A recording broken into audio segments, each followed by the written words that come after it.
This is another issue, I think, too, where we're going into dark ages, like death by specialization. If we can't turn on the news and feel like we trust what we're being told, then if I want to research vaccines or climate change or whatever the topic of the day is, I literally have to set aside 6 to 9 months and do it myself. Yeah. And I'm going to make mistakes. It's going to be time consuming. Your personal life and your relationships will take a hit because you can't put as much time into it. But it's like, for me, it's like, unfortunately, the only way to really move towards the right answer. Yeah. I can't turn on the news and unless you just want the most superficial, you're not going to get anything knowledge-based out of that. Yeah. Deeply knowledge-based. You're right. It's a sort of the big tragedy of our times. Like, I don't know. It might have even been like that before and we just didn't know about it, but now at least we know about it. And you have those options, but you really have to dedicate the time if you want to know the sort of truth. Good people cannot make good decisions with bad information. Mm-hmm. And I bump into good people making bad decisions with bad information every single day. Yeah. Hi, everyone. I'm Jason, and welcome to Intimate Discourse. I certainly hope you're all floating on smashingly these days. There's a lot going on in the world, and it almost feels as though if you're fortunate enough to sleep in one day, you're likely to miss some massive change that's occurring in either the technical or the social realm. This episode is a bit of a doozy. It clocks in at a little over 3 hours, and though the ideas discussed by Dimitri and myself are all relevant to our current socio-political landscape and our repartee is as scintillating as ever, I certainly recognize that 3 hours is a long time to invest into a podcast. Originally, this was to be a two-parter, given the hefty content, and a lot of our conversation was pruned to quash the rants and smooth out the tangents. Please don't imagine that the 3-hour runtime implies that we're indifferent to your busy lives. We respect your time and don't want to waste it.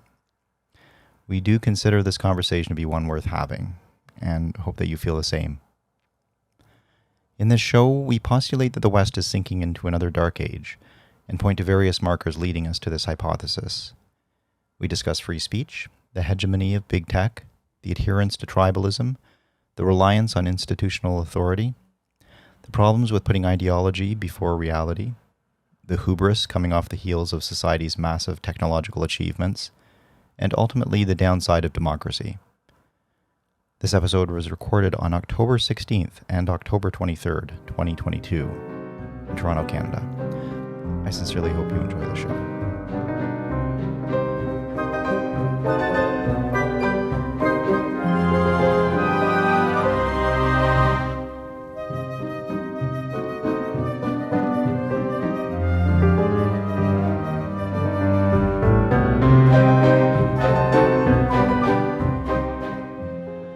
Hello, everyone. Welcome to Intimate Discourse. My name is Jason, and I'm here with Dimitri. Hi.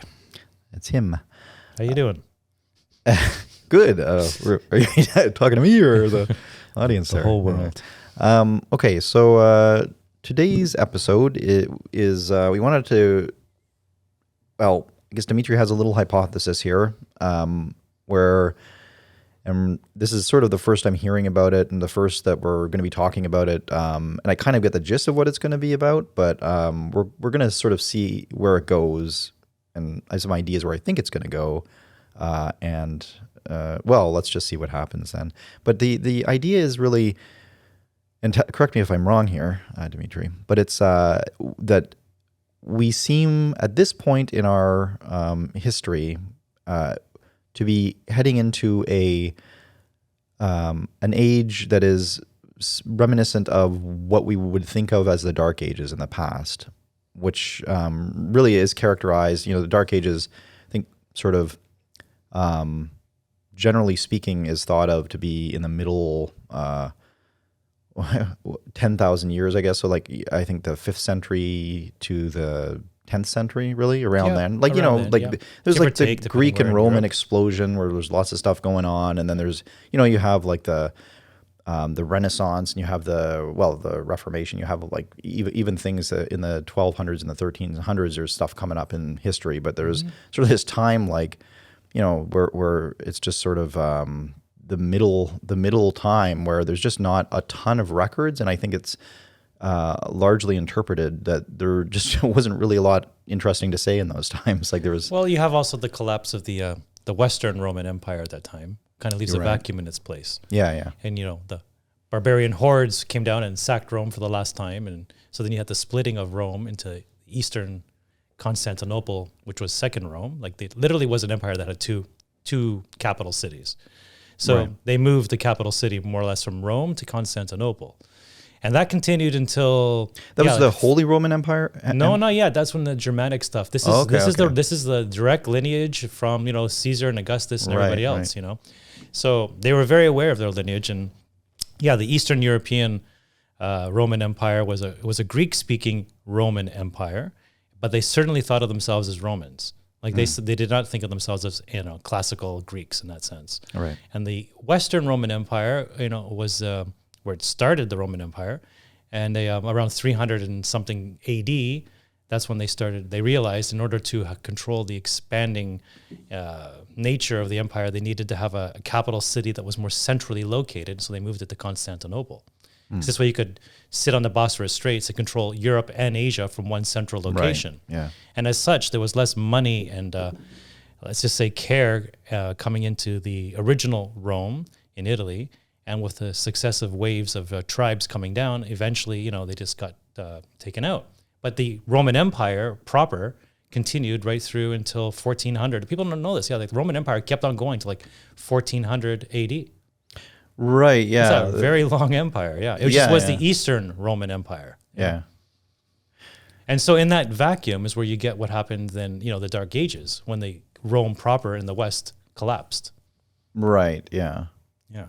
So the just thinking back to my history, and there's a book series that I've always wanted to read, which is, it's one of those things I would imagine you'd get as a Christmas gift or something, because it's like this, it's the decline of the Roman Empire, the fall and decline, or something like that, by an author named Gibbon. And it's this massive like compendium of books that is like apparently a really good, it's sort of the definitive history of what happened in those times. I've always been interested, but it's like, I just sort of remember, all I know is from, what I've learned in school and stuff like that. But like just trying to get it. So you had Caesar was around like 56 BC or something, or 56 AD he died, or 26 AD or something, somewhere around there. Yeah. But then you had like Octavian Caesar, and then it kind of grew, and then I think you got into the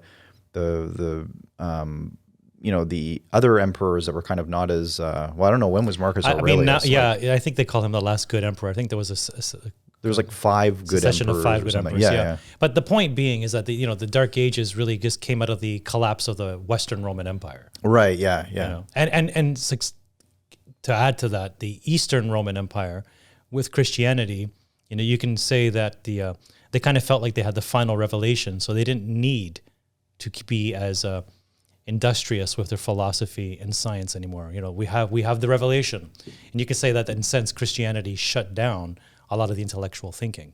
The philosophical schools in Athens and that, they were just, the books were, I wouldn't say burned, but put away for a very long time. They're like, we got this now. We got this. We figured it out. And so that was the more, the changing nature of it, right?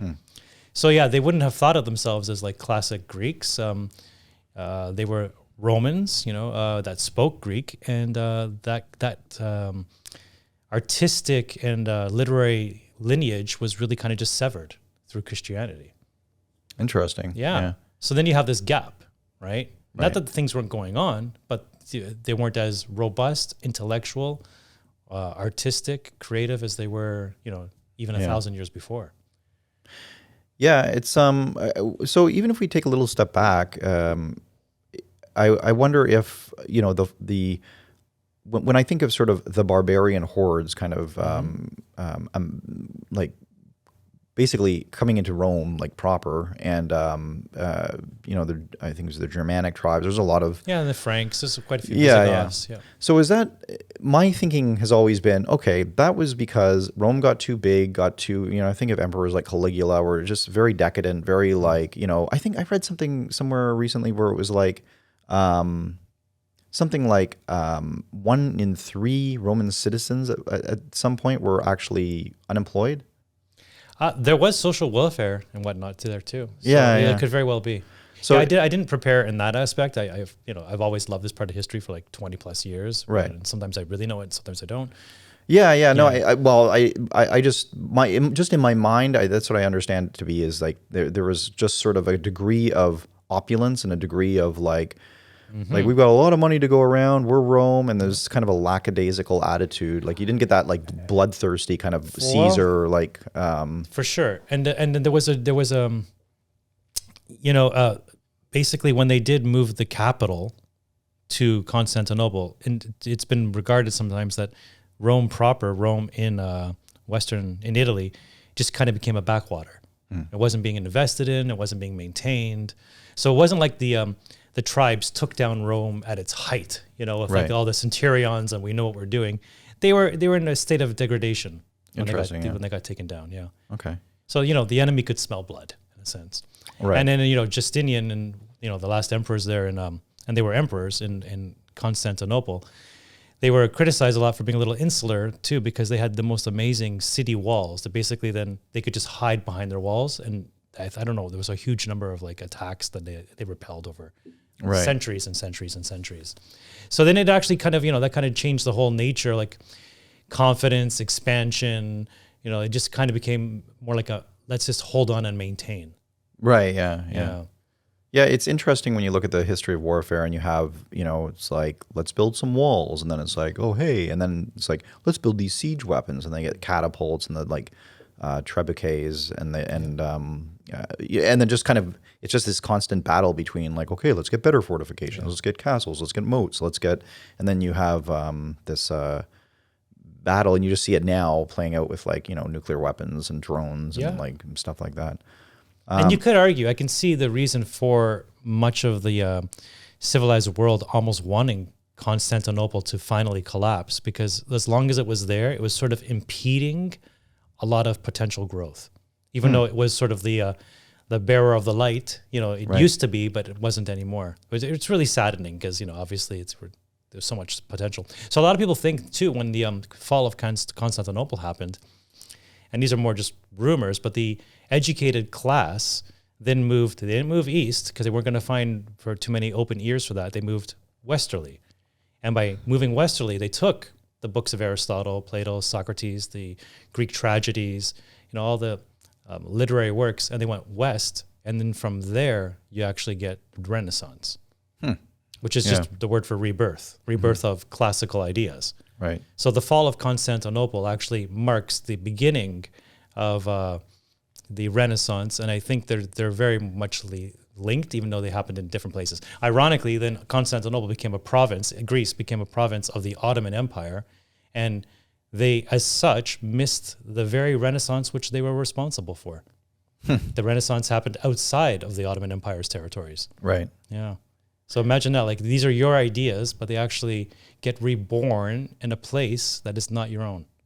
Yeah. And you have to like be systemically repressed for 400 years. It's quite something. Yeah. But maybe it's just destiny and it was meant to happen. So that's how we got out of the Dark Ages. But yeah, that middle period, this is where I get a little sympathetic to. Did they consider it dark themselves living at that time? Yeah, I think that, was it as gloomy as we portray it, It's hard to, this is one of the problems I have with us. Like, for example, even in this, are we in a Dark Ages or are we going into a Dark Ages? I think it's hard to kind of identify where you are in history while you're in that place in history, right? Like, maybe they were, if they were influenced by a lot of Christian thought or religious thought, there might have just been this whole idea of, they might have been more content, right? Like, who knows? And they just didn't produce a lot of sculptures, so we don't know much about them. Or going back to what you said earlier too about the decadence of Rome and Caligula, Nero, and some emperors that weren't the best, but I'm sure that was just part of the times as well. I'm sure you've heard the expression like hard times create strong men, strong men create good times. Good times create weak men. I think that's where we're sitting at now. Yeah, we're definitely at that stage. And then weak men create hard times. Yeah. And that's the part where I'm bringing into today's show. I'm like, I think that's where we're slowly, potentially slipping into a dark age. Right. I can see that. It's human nature. Extent. Yeah. It's just a cyclical human nature thing. Would you say though that this? Yeah. So that's what I was going to say. So is this just inevitable? I mean, well, it's not technological progress. Like I think you can decouple technological progress from the nature of man. Right. And I think we're building now weak men because we've had good times. So is this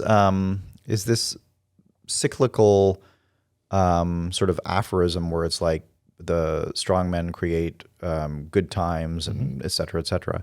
Is this just inevitable? Like, or is there something about the human nature that makes it that we will inevitably reach some sort of a peak and then become lazy or decadent or whatever and kind of miss the forest for the trees until we slip into apathy and get so far history would say yes. Yeah. Maybe we can break away from it now. But, so that's an open-ended question. I don't know. We well, have, certainly our the knowledge whole world. It's not just one country anymore. Right. So we may be experiencing some part of this cycle here, but other parts of the planet aren't. Right. Yeah. So and we all have to interact through globalism and whatnot. So maybe you could argue we're only as strong as our weakest link, or the stronger parts are holding up the weaker parts. Right. So is your idea that this is a global phenomenon, like we are all entering a dark age, or is this Western countries? At the onset, I would have said Western countries. Yeah. But you can probably, if you were to dig it deep into, like, was it like South Korea, I believe, maybe even China, they started a program to start trying to emasculate, is that the right word? Emasculate men more because they were getting too feminine. Did you not see, the social media stuff about that? I think it probably would the have haircuts, the body South types. Korea. I don't think China is doing that. Yeah, I can't remember. Maybe not, but South Korea perhaps, right? And because it becomes like an issue in society. Yeah. And like the actual running governments, like we're not creating the people we need to push our country more forward. Right. Yeah. And I say that as an artsy person. It's a certain it's nothing to do with like the size of, it's your internal fortitude, and how to handle the hard times. We have moved away from personal responsibility. It's all about like social responsibility now. Interestingly, I'm sort of going through a period of my life right now where I'm having, I'm sort of facing, I guess, for lack of just existential challenges or whatever I would say, where it's, and I don't necessarily want to go into more detail, but I would say that what has been occurring to me recently, where I'm like, because I'm having a really tough time with it, and I'm having a tough sort of getting past it, and it's like when will it get better? When is this going to with the situation I'm dealing with? But then I think of like the men who stormed the beaches on Normandy. I'm reading this great book right now, which is actually a firsthand account of like, it's taking the reports of people, what soldiers said, and it's compiling them all into this almost like it's almost fictionalized. Like it's almost like it's just like, and then it's written in such a way that it seems fictionalized. I can't remember the guy's name, but it's really good, and it really is impactful. Like you read about the paratroopers coming down, and like they would because before they stormed it, they needed to make sure they secured some bridges behind enemy lines, so they would send some paratroopers in, and like there's this one part where this church is on fire and it's sucking the paratroopers into this church, so they get hung by and they're like burning alive and everything, and you're like. And these people are like, and then they talk, when they went onto Omaha Beach, it was like just a slaughter. Like it was like they came on and there was no, what they were supposed to do is, and I won't go too long about this, but like they were supposed to bomb the beach beforehand so that, to try to kill some of the fortifications, but also to create like craters and things. So the soldiers, when they came in, they could like hide and stuff like that. But like on Omaha Beach, they just missed it. Like the bombers didn't hit the area. So the soldiers came in, they looked, and they were like, this is a pristine beach with these like guns and everything. And they're like, and then you just have to go. And so like, and they all, the first one, they would jokingly call it the suicide. They were jokingly before they left. They're like, oh, we're the suicide wave because we're going to be the first ones there. And, but they literally all died, like that first wave of people. So you're like, can you imagine like, this stuff I'm dealing with has, very much pales in comparison to that. But I'm finding it. Yeah. But I'm finding it such a crisis, and I'm like, and I'm thinking to myself, like, am I so spiritually weak that this is what's I'm hung up on this? Whereas like I look back at like I guess it's all relative too. I guess, but I guess that's the problem, is that we just haven't had any kind of major crisis. I mean, you want to call it COVID a crisis, but like there hasn't been anything where we've really had to like look deep inside ourselves and be like, okay, what kind of a man am I? Would you say that was due to a lack of previous crises in your life? Possibly. I've had a fairly privileged life, like, and but not great. I mean, I've had some, issues throughout the life, but like I'm kind of like anybody, right? So it's kind of setbacks. Yeah. So it's like, I think that there's a point now where I'm like, okay, it's time to sort of like, I'm of the age where it's like, I really have to, it's funny, like I did this list of principles of everything and I'm like, who am I? And I really did a lot of thinking about it. Like, and I'm sort of ready to make that change now. And I've been changing behaviors related to this and it's hard with a lot of it because a lot of it has to do with like, without getting too, personal or whatever, and or also going on too much about it. But it's like, I don't want it to just be like a diary session, like, dear diary, here's what I think. But I think it's wonderful. This is how we work stuff out. Yeah. But it's really like I'm really starting to think like it's like the near-death experience. Like I feel like it's like if everybody just had a near-death experience, they would just be like, oh, okay, like now. Well, have you ever walked around a hospital for a day? Not on just purpose. Take a walk. You can walk in, and just look in as you walk through the hallways. Just look in every room because usually the doors are a little bit open, and you'll see those depressing colors. They're never happy. No, and you'll see people with their robes not totally tied perfectly in the back. Yeah, and families standing around, and young children, and kind of stoic, somber faces. And then just realize you can walk out of there and go across the street and walk into the mall. Right. And then be even more depressed. Yeah, but you're free. Yeah. They're not, unless you're giving birth. Everybody that walks into that building is going for bad news. True. Yeah. More or less. You know what I'm saying? It's such an interesting. It's place. Not good. Yeah. It's I guess plastic surgery or something. But I see what you mean. Yeah. Yeah. And just if you want to just have the quickest, cheapest way of just like a reality check, because there's nothing more real than your physical health. Mental and physical, of course, but you know what I'm saying. Like you just walk in, like you can walk out. They can't today. I know, and it's like maybe that's a good exercise to do. Actually, like, have you done that? No, but I have been in hospitals and felt like it's like wow, like I felt like Mary Tyler Moore when I came out. Like I just throw my head up and you're like, every time. I feel like amazing. Like how is this possible? And there will come a time. One day I'll be back there and I won't be. Yeah, and I will be that person. My time is coming, but it's not today. Yeah, that's a good way to sum it up. And that's the thing is that I feel like people, or at least me, needs to realize that it's not today, and like I have problems, but they're not to that level. Because if you get to that level, it's like, and not to say that, there's things beyond that. Like I believe in God and everything. So it's not that it's like, that's like, it's just the end of the road or anything, but like you've reached a different plane at that point. You're like, your worries, your concerns are not necessarily, what you're going to be doing on the weekend or whatever. But like, I think that there's a real reckoning that kind of has to happen in a person to be like, maybe you call it a midlife crisis or whatever. It's like this shake. You have to be shaken and be like, no, this is all real. Like this is all like, this isn't a dress rehearsal. Like this is all happening. And like, you're like you said, it's like, it's not today. So what are you going to do today? Well, I think one of the key factors too is just to know where you are, like you're saying, where you are in your life, and to do the quote unquote appropriate things for your age group. Right. When you're an 18, 19, 20, you should be acting like an 18, 19, 20-year-old. I don't know, did you see in the news, was it yesterday, the two young students that threw the tomato soup on the Van Gogh painting? Yeah, it was really, I don't like it, and I'm doing some research on climate change, trying to understand. I realize I need to take 6 to 9 months to figure this stuff out because I just can't read headlines. But the anarchist in me kind of enjoys the the big finger to the middle finger to the system at the same time too. I just respect art too much to do that. You could have done it perhaps in a much better way too. Yeah.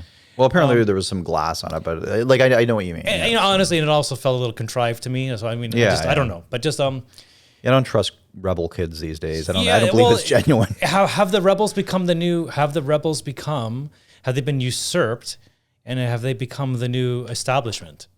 Right. Like, am I being tricked in a sense? Like, what am I looking at here? Because it's very like I feel the allure. I'm like, yes, burn it all. These corporations, this sort of thing. Yeah. So my point being to that is that, but at that age, that's the sort of thing you should probably feel like, it's your chance, it's your world. You want to make the biggest impact. And at 40 and at 50, those goalposts change. Mm-hmm.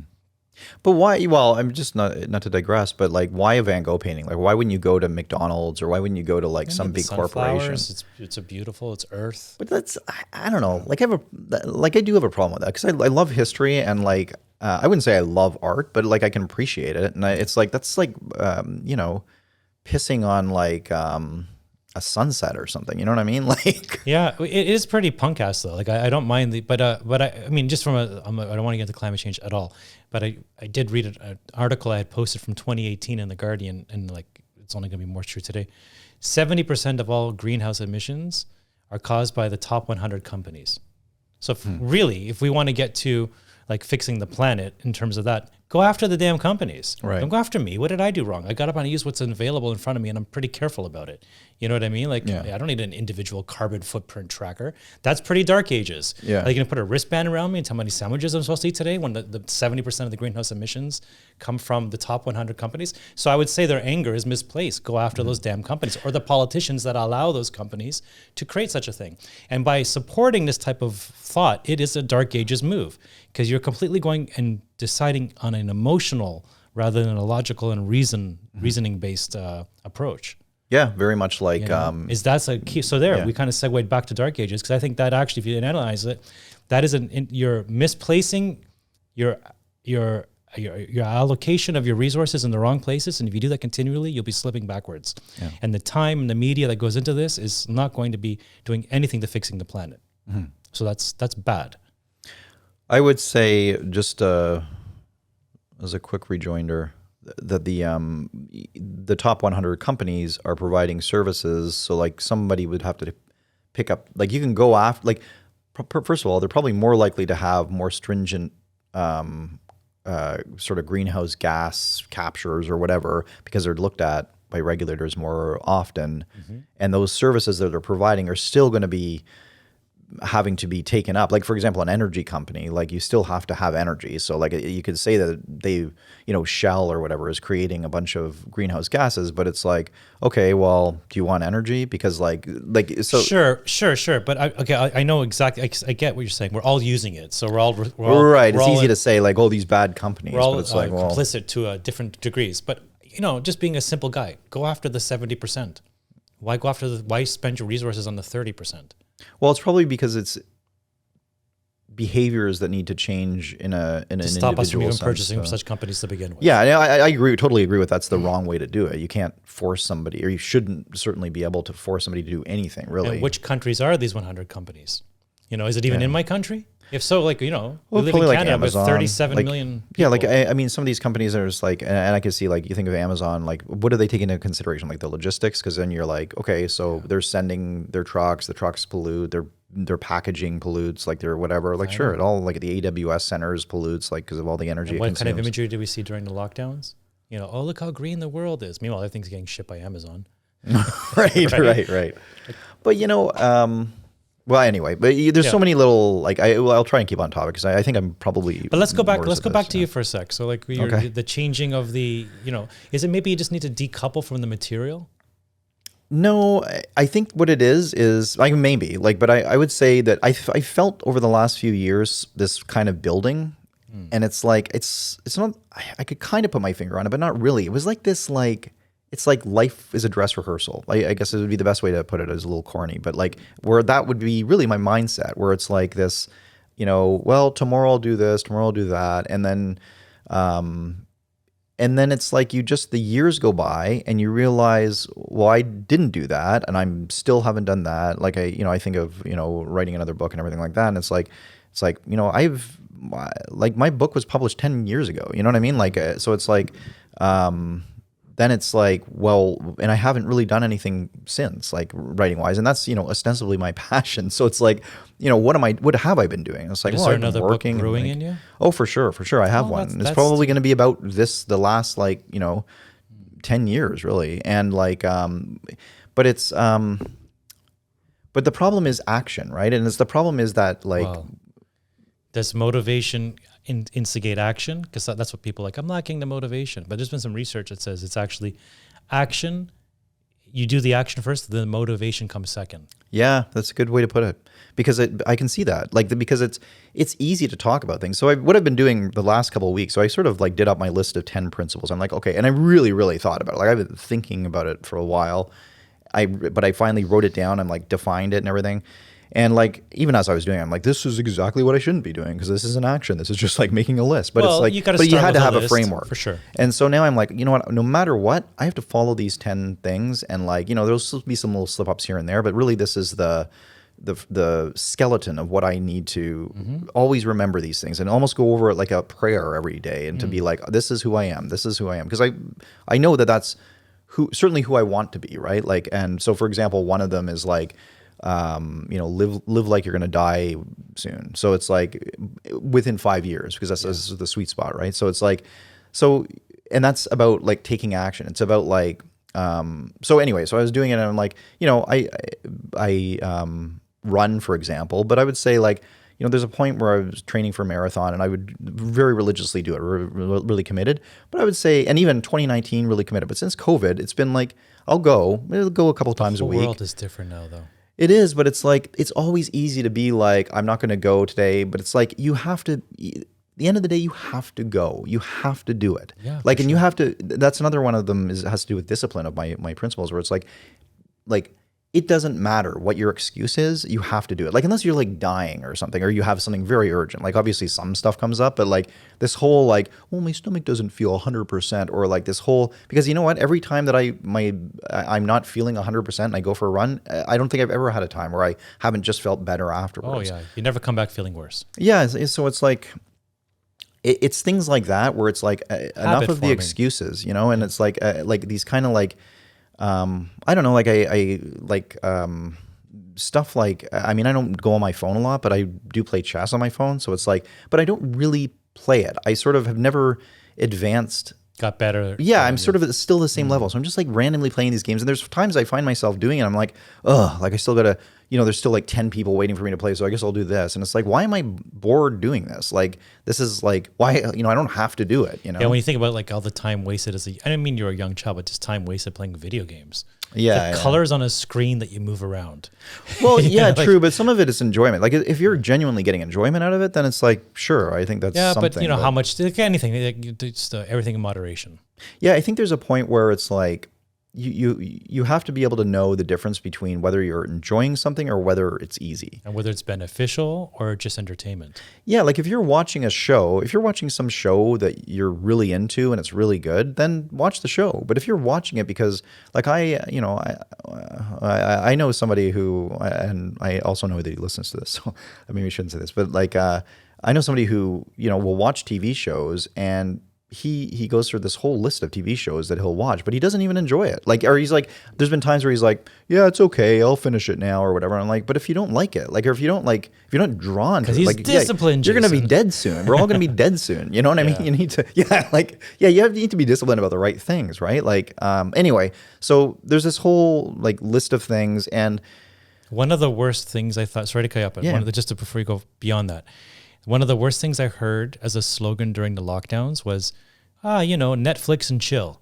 Right, like that's what I would tell prisoners if I wanted them to like, stay in their cubicle. Yeah, and be like, come on, 25 more years. It's Netflix and chill. Don't worry about it. Right. How about like you're to your point, you got 2 years off, let's say, get your ass productive. Like you got like a sabbatical of sabbaticals. Like what do you want to do with this time? Yeah. For me, it was like a renaissance. Like, again, obviously you don't know what's going on, but once you got a grip of the situation, get productive in the bubble that presents itself. You made a lot of you made a lot of use of the time. I was lucky. And I'm very lucky in the situation I was in and all these sorts of things.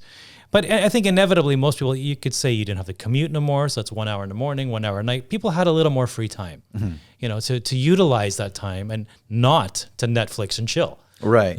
Learn a language, learn the martial arts, learn a wicked workout routine, and you have 2 years to actually build this habit into your life. Yeah. It's amazing. Well, it's just this idea that, it goes to the one principle where it's like of the 10, where it's like, live life as if you're going to die soon, because you will die soon. So it's like, I don't know, there's just so much of the world that is like interesting, and it's so easy to just forget that it's like, oh, well, I'll do that tomorrow, or I'll do, and I know this is a little bit cliche or whatever. And you know what? I hate to say it, but like Tony Robbins, I watched some of his videos and I've listened to him in the past or whatever. And I know he's kind of like ridiculed a little bit or was so bombastic or whatever, but the guy is a really intelligent guy, and he's like he's motivational. Like I can listen to the guy like there's no wonder he's who he is. Like the way he puts things and the way he sort of like it's almost like this bootstrap to be like this is what you need to do and do it. Like and you're gutless if you don't. Yeah, yeah, for sure. I used to say, I regret. People used to say to me before we had moved abroad, and like, wow, that's really brave. Like, no, actually, not living your dream would be the brave thing, because like you'd be like, I'm going to give up everything for like to do the safe route. Like that to me, I was like, wow, that's no. I'm going to do it. This was actually just the natural thing to do. Like go challenge. To live a life where you didn't challenge yourself would require more bravery than I'm capable of. But that's not bravery, though. What would be the right word for it? Well, I need to live my life. I need to go forward. And it wasn't like it was like the most obvious thing. It wasn't like, oh, wow, what a risk you took. And yes, of course, and I paid the price, but of course there's inherent risk. But I viewed like if I didn't do that and being more stoic and doing things a more disciplined Canadian way, let's say, that would have entailed more what I would call bravery. But then you would have been going against, and this is one of the other principles, is like you have to know yourself, and you have to, like, this is sort of principle one, where it's like... so going against knowing yourself to me is being brave, because you're actually like challenging the very essence of what you are, saying, I'm not going to do that. But I wouldn't call it brave. I would call that like suicidal, right? Suicidal? Like, well, I don't know about if you're going to call me a wordsmith, I'll think of something better than that. But it's very like, well, if you're going against it's sort of treacherous, right? Because you're betraying yourself. Yes, like you can't. Like, I was doing the non-treacherous path. But that's the thing. Yeah, you were following your heart, intuition. Your intuition. Yeah, whatever you want to call that thing. It's that's the most important thing. And Shakespeare said it, know thyself. So it's like, or to thine own self, but be true, right? So it's like, as long as you're always doing what you know in your heart to be the right thing to do, you can't do wrong. So going back to Dark Ages, are we having that bred out of us now? I think there's a lot more confusion now because there's a lot of... Are we talking about we instead of I, collective versus the individual? Mm-hmm. I think a lot of that is creeping in. Yeah. We don't have the John Wayne archetypes of lore or Rambos or what the Terry Foxes. I remember, what was it, like 1979? I must have been very young.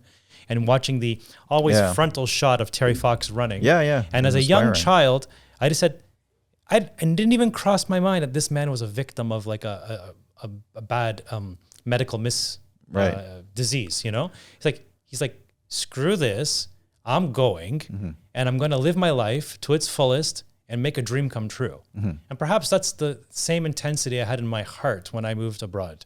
Mm-hmm. These little things as children like can really, they activate something in your brain, or because maybe it's already there. And I'll never forget that moment, because that was a strong individual moment. Right. And he was doing it for the collective, but individually. Yeah.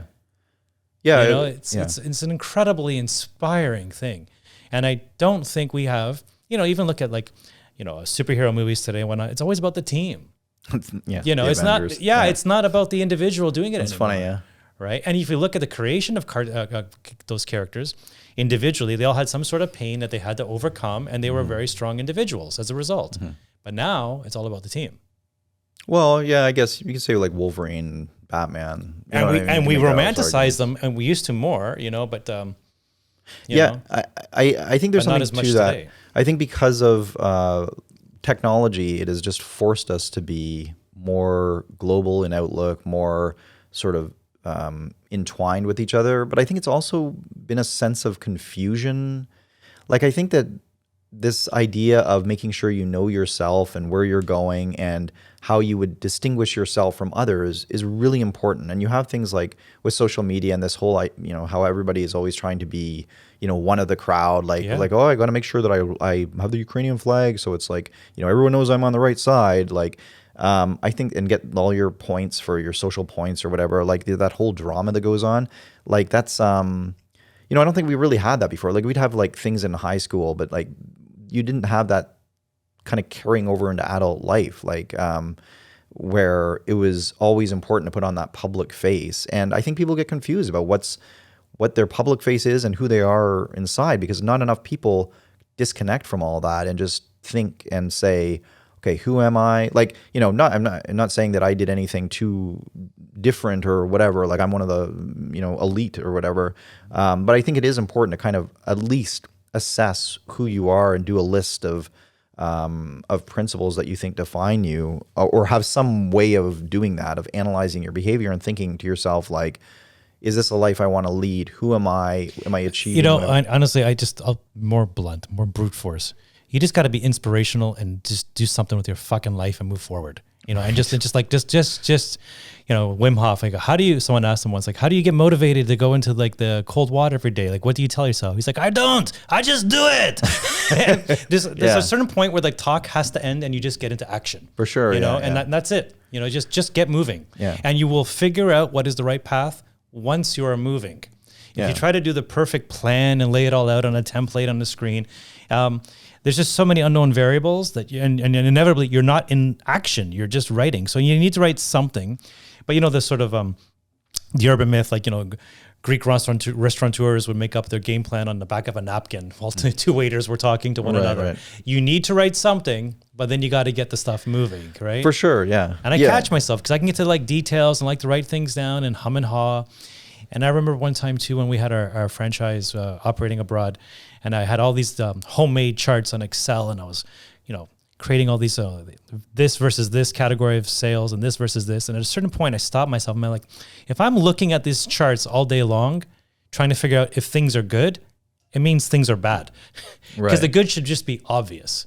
Yeah. Right. Yeah. I shouldn't have to be assessing through this data, looking for, well, I see we have more returning clients than new clients. And that shows forget it, man. Like, you just, there's a moment for that and then you got to blow past it. Yeah. Yeah. It's the time you dedicated that kind of thing. Like, I think that I've done lists sort of like this in the past, or like other kinds of lists or whatever, but it's been, I'll dwell on it and I'll like go on and it's like, well, let's do port point 44B. Like, and it's like, it's really simple. Like there's only really a few things that you need to know to govern your life. And then you have to do the things. That really is the key, is the action. And like it almost to the point where it's like, you go to a restaurant and you want to, because I've had problems, I'm quite indecisive when it comes to a lot of things. So like I'll go to a restaurant and I'll sit there and like I hate going to restaurants where the menu is like 20 pages and you're like, oh man, like I give up, like just whatever the most popular is. And but if you go to a restaurant, there's like 5 things. It's like nice, like okay, I can do that. So they've done the hard work and they've kind of made it more actionable. Yeah. Like you ever go to like a Moxie's or one of these like fusion-y restaurants or whatever they are, and like there's just so many things. It's like, oh, you want a salad? You want a fajita? You want a... The larger the menu, the more frozen items. Yeah. There's no way they're keeping that many fresh items in the back. Frozen items, and also, that the chefs, cooks, whatever, are not specializing in anything. Like you don't go to get pasta at like a Moxie's. Like you know what I mean? But going to these places and like just making a decision on a food item is more important than what it is you're going to order. Like it's almost like I now have to give myself a time limit, because I'm like, you know what, this is part of the whole, the new thing. Where is this what you loved about running? Maybe it was like one of the most actionable things. Yes, yeah. You're really insightful. You're really impressive sometimes. Not bad, yeah. Like you should have stuck with the psychology. Maybe I like people. I like all people, all shapes, size, colors, and all the weirdness of the planet. It's like riding a wild mechanical bull, and it's a wild ride being alive. And you have to, that's what really embracing diversity is all about. Diversity, like, goddamn it, like real diversity. This person thinks completely opposite of me. Amazing. Mm-hmm. This like going back to dark ages for just a brief second, like I feel like we're not having we are spending, to your point here, a lot of time on words and not enough time on thoughts. And they're very different things, like there's so many words in the universe today and so many written things, and here we are. But in this 2 to 3 hours that we're talking, what really matters to me is how many thoughts pop up, how many do we push it forward? Do we push something forward by having this conversation? Right. And to my detriment, that means sometimes I do kind of don't pay enough attention to words and vocabulary and enunciation and whatnot, because I'm really focused on the thought. So I think that's where running for you was amazing, because it was one of your most actionable experiences. Yeah, it's like I have total control over. I know that when I'm running, I'm doing the thing. Like, and it's There's not that much to think blissful about. feeling. Yeah, exactly. You detached yourself from your natural tendency to think through things a lot. Because there's only Yeah. so much to think, like, I bought the right shoes, I know my routine, I know my Yeah. calories, let's go. Right, It's a short menu, yeah, basically. yeah, It's not a long menu. right. Yeah, that's cool. Um, So actionable so would you say something like the lockdowns was something very like the antithesis to actionable, I can see where you're going with that. Yeah, right? yeah, Just absolutely freeze, put a pause on everything. right. And I would argue doing something like a lockdown was that a key marker in global society that it was the end of enlightenment. Well, it was definitely a clear marker, and I think it was a time like it was sort of like the 9/11 of this generation or whatever, because you have that that delineation point where it's like, okay, now everything's locked down, and it's kind of like very different than it was the day before. I think that just trying to think of how in terms of the actionable, it was, yeah, symbolically, sure. I would agree Symbolically, with you. yeah, of course things were happening, but things weren't also, GDPs of countries went down and whatnot. Mm-hmm. I would argue that, in terms of an end of enlightenment and lockdowns, that this was the moment that science became unhooked by market forces. There was nothing scientific in any literature from any Western country, at least, that said, when facing a respiratory virus, lock down the healthy people. Right. There's a 2006 Canadian pandemic planning guide, and like, don't do that. And if you do it for a very short period, like 10 days or something. Right. And we literally took all our accumulative knowledge scientifically and threw it into fire. Yeah. Yeah. How did that burning happen? books of Burning science. Yeah. It was the first time in world history we locked down, we quarantined the healthy. Imagine that sentence. We quarantined the healthy for the first time. It's because we had a scientific breakthrough and we knew this was the better way? No. Did it actually have a result on stopping the spread? No. I would say this is a key factor in the end of enlightenment. Yeah, like I think it's hard to have the historical perspective while you're still in that part. However, I can see that 10 years later, 20 years later, 100 years later, that might have been a turning point. And you're right. There was a kind of panicked response to what was happening, despite the fact that they had contingency planning for this. They decided to just go another route and be like, what should we do? Exactly. Like, CDC, what should we do? And so the overwhelming impetus for these mandates was based more on faith than on reason. Interesting. Yeah. That is backwards. That is Dark Ages. That is Christianity replacing the philosophical schools of Aristotle.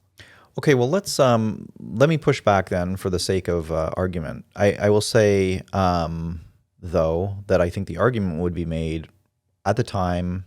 They thought that because there was a contagious virus, that it would be smart to keep people separated while the numbers went down.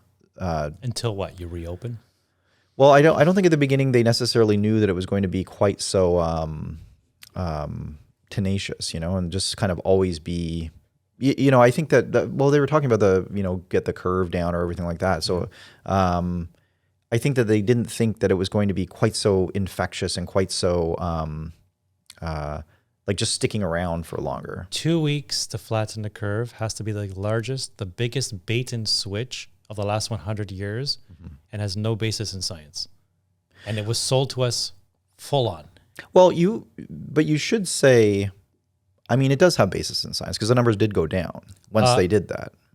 Like once people were staying in their homes, like the numbers went down. Sure, but first of all, it's not sustainable. So that's why the pandemic planning guide says, sure, in a short term. But with that going down comes huge societal consequences too.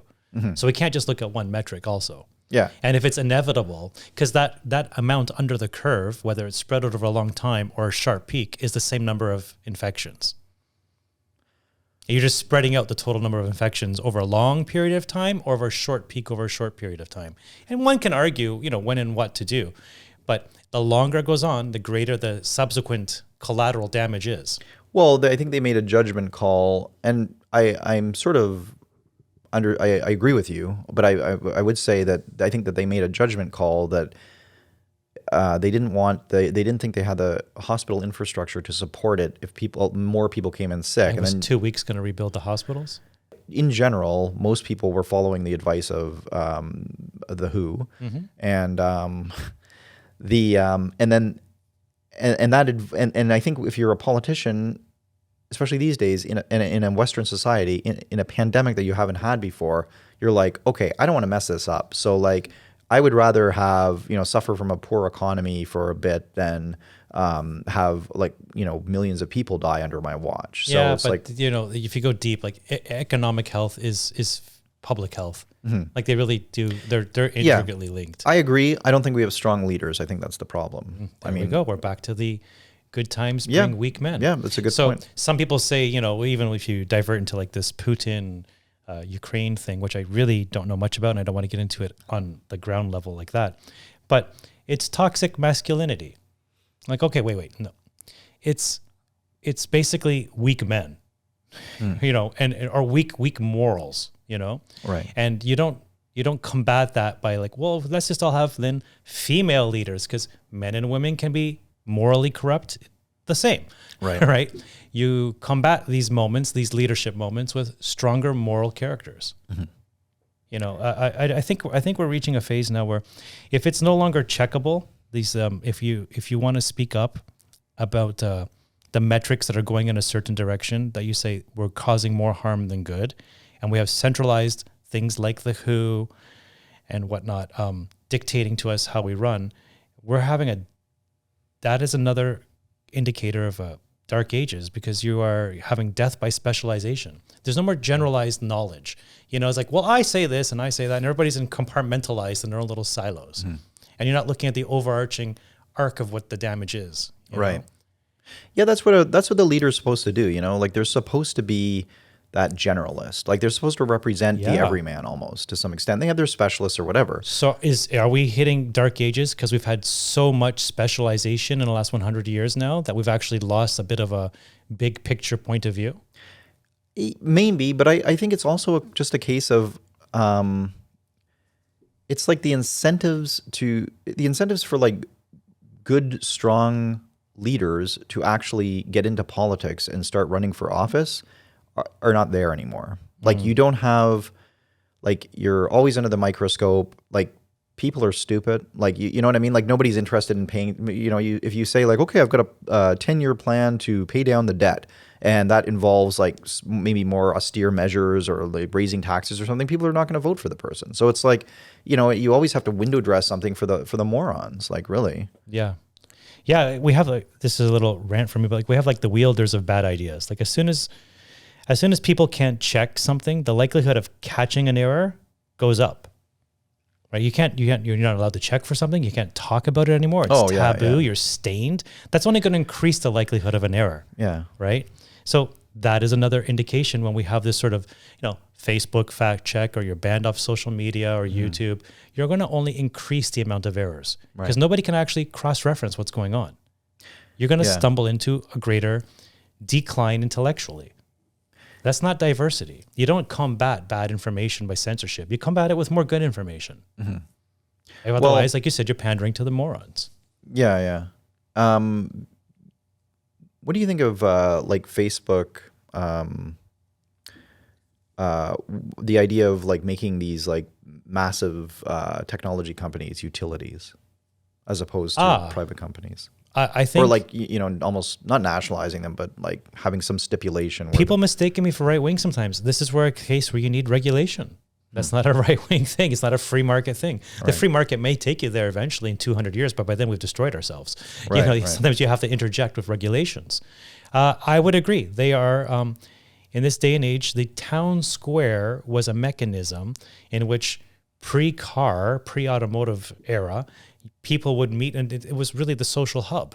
So having the right to protest in a town square was like, did you see what happened? Because it was literally in your faces. But now they're all siloed off into our little boxes in the sky, these glass citadels of condos, or to really feel like prisons with just window dressed. Right. You know, if you put cement and bars on them and said, here's your cuticle of 600 square feet and $2,200 a month in the air, you're like, what the hell are you talking about? Right. Step backwards compared to a nice leafy cul-de-sac and a single detached house. You know, but anyways, that's where the good people kind of want to live today. What was your question again? The idea of making companies like Facebook or Twitter. Yeah. So in this age of where we're compartmentalized, I think there's an argument to say that the structure of society is no longer based around the town square. The town square today is certain social media platforms, and as such have to be governed like the town square.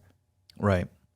Like, were you going to say that you don't like Bell Canada doesn't like Donald Trump, so they're not going to deny him a telephone line? Right. Yeah. They're a private company. We want you off our platform. Yeah. You know, there's a certain point that it's a utility. Yeah. Right. Yeah. I'm all for them based on the structure of society that we have today. Unless you want to start putting town squares in every little suburb, which would be really cool. And I think we should actually have it. Creates a sense of community.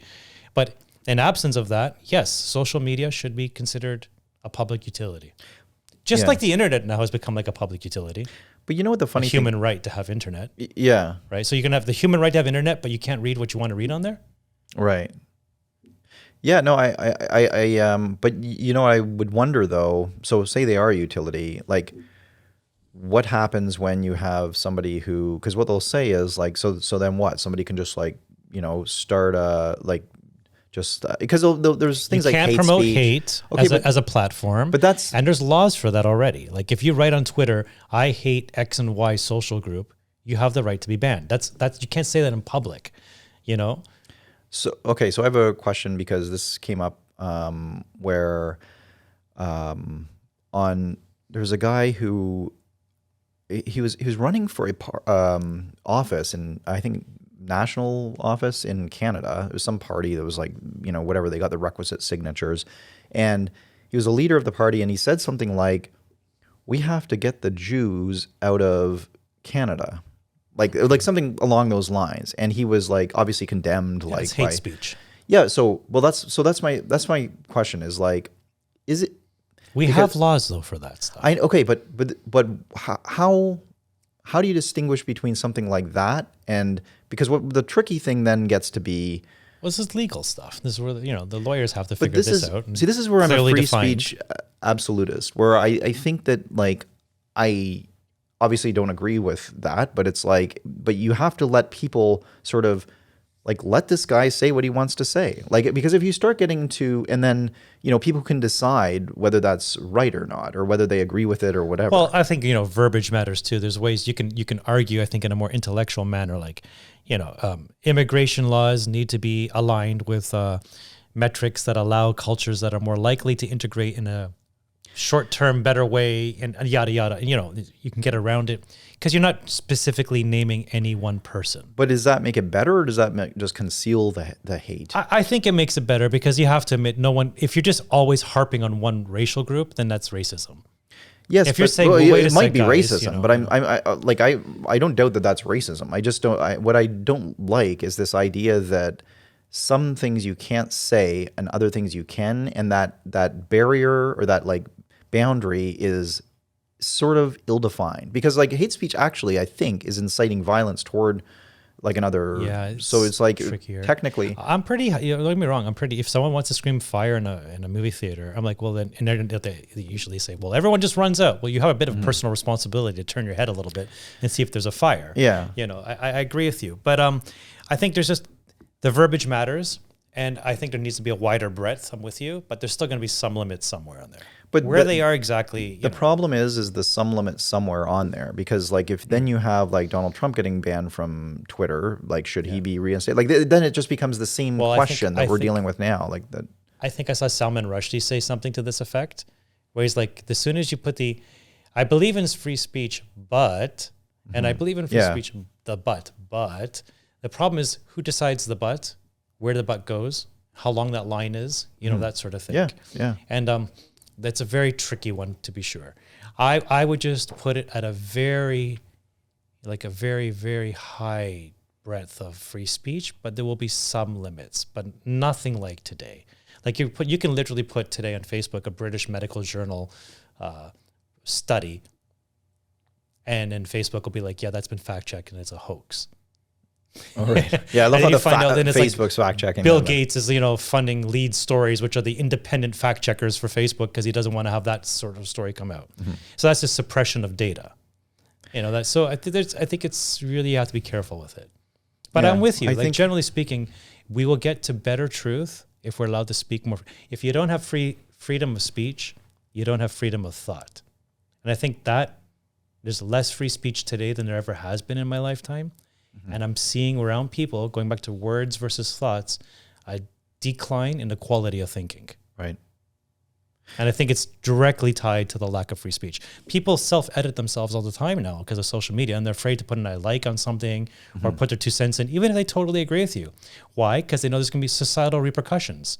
Mm-hmm. That is like a centralization, not a diversification of thinking that is limiting free speech and therefore free thought, and it's going to cause us to regress into like a dark ages. Right. Where like only the Pope can tell you if the world is flat or not. Yeah. Who the hell are you? And if you spoke out at that time, that like off with your head, you know what I mean? Are we moving slowly in different terms, but in that direction where like the good person just simply won't speak out? Or are we going to, this would be like a little too far down the line. Are we going to eliminate the word I? It's just, I is juxtaposed against we, and we is what it's all about. So your word, just even I, is offensive. Right. Right? Like you can take that logic to, that's where it's going to go if you give it 10, 15, 20, 30 years. Yeah.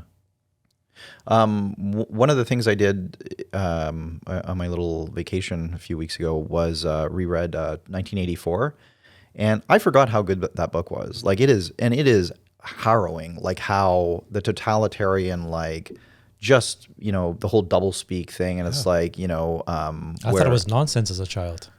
Yeah, but it really does echo. Like it's really like I was thinking how we were talking about the hate speech and everything. I was thinking, okay, well, what about the pandemic where it's I think the argument would be made, like, for example, so with like companies like Facebook or whatever, the argument is, well, we don't have time to coddle like misinformation or people, like the free speech of people who don't know what they're talking about. This is a serious thing. We don't want more people to die. So that's a pretty big, argument to make.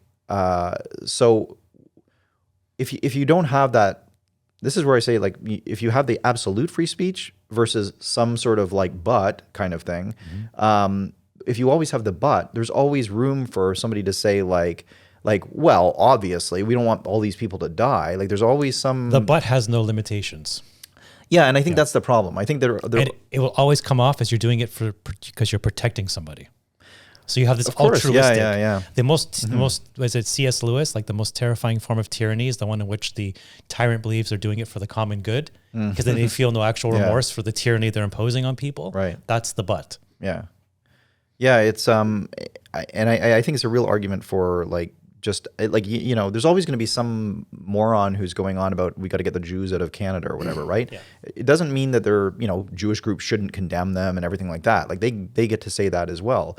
But this is just somebody like, people, if we have a society where people can't see that for what it is, then we don't even deserve to have a society. You know what I mean? Like we should be past that point by now. So like if people are still following somebody who's spewing, hate, then that should come out in the wash, right? There's something, I was going to ask you a question, but then could you argue that though if we had better free speech laws, that World War II wouldn't have happened because it would have prevented Germany from going the way it did, stopping Hitler from these rants?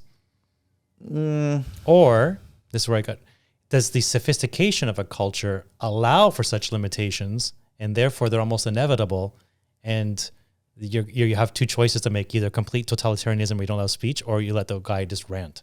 I think that either way, you're going to get people, like you said, you can design your argument however you want. Like somebody like Hitler, if he's going to have, like he would just design it more cleverly, right? Like there would be like a more nuanced way of presenting it to people, and the hate would still be there, and it might even be fomented more because of the repression of like, you can't actually say this.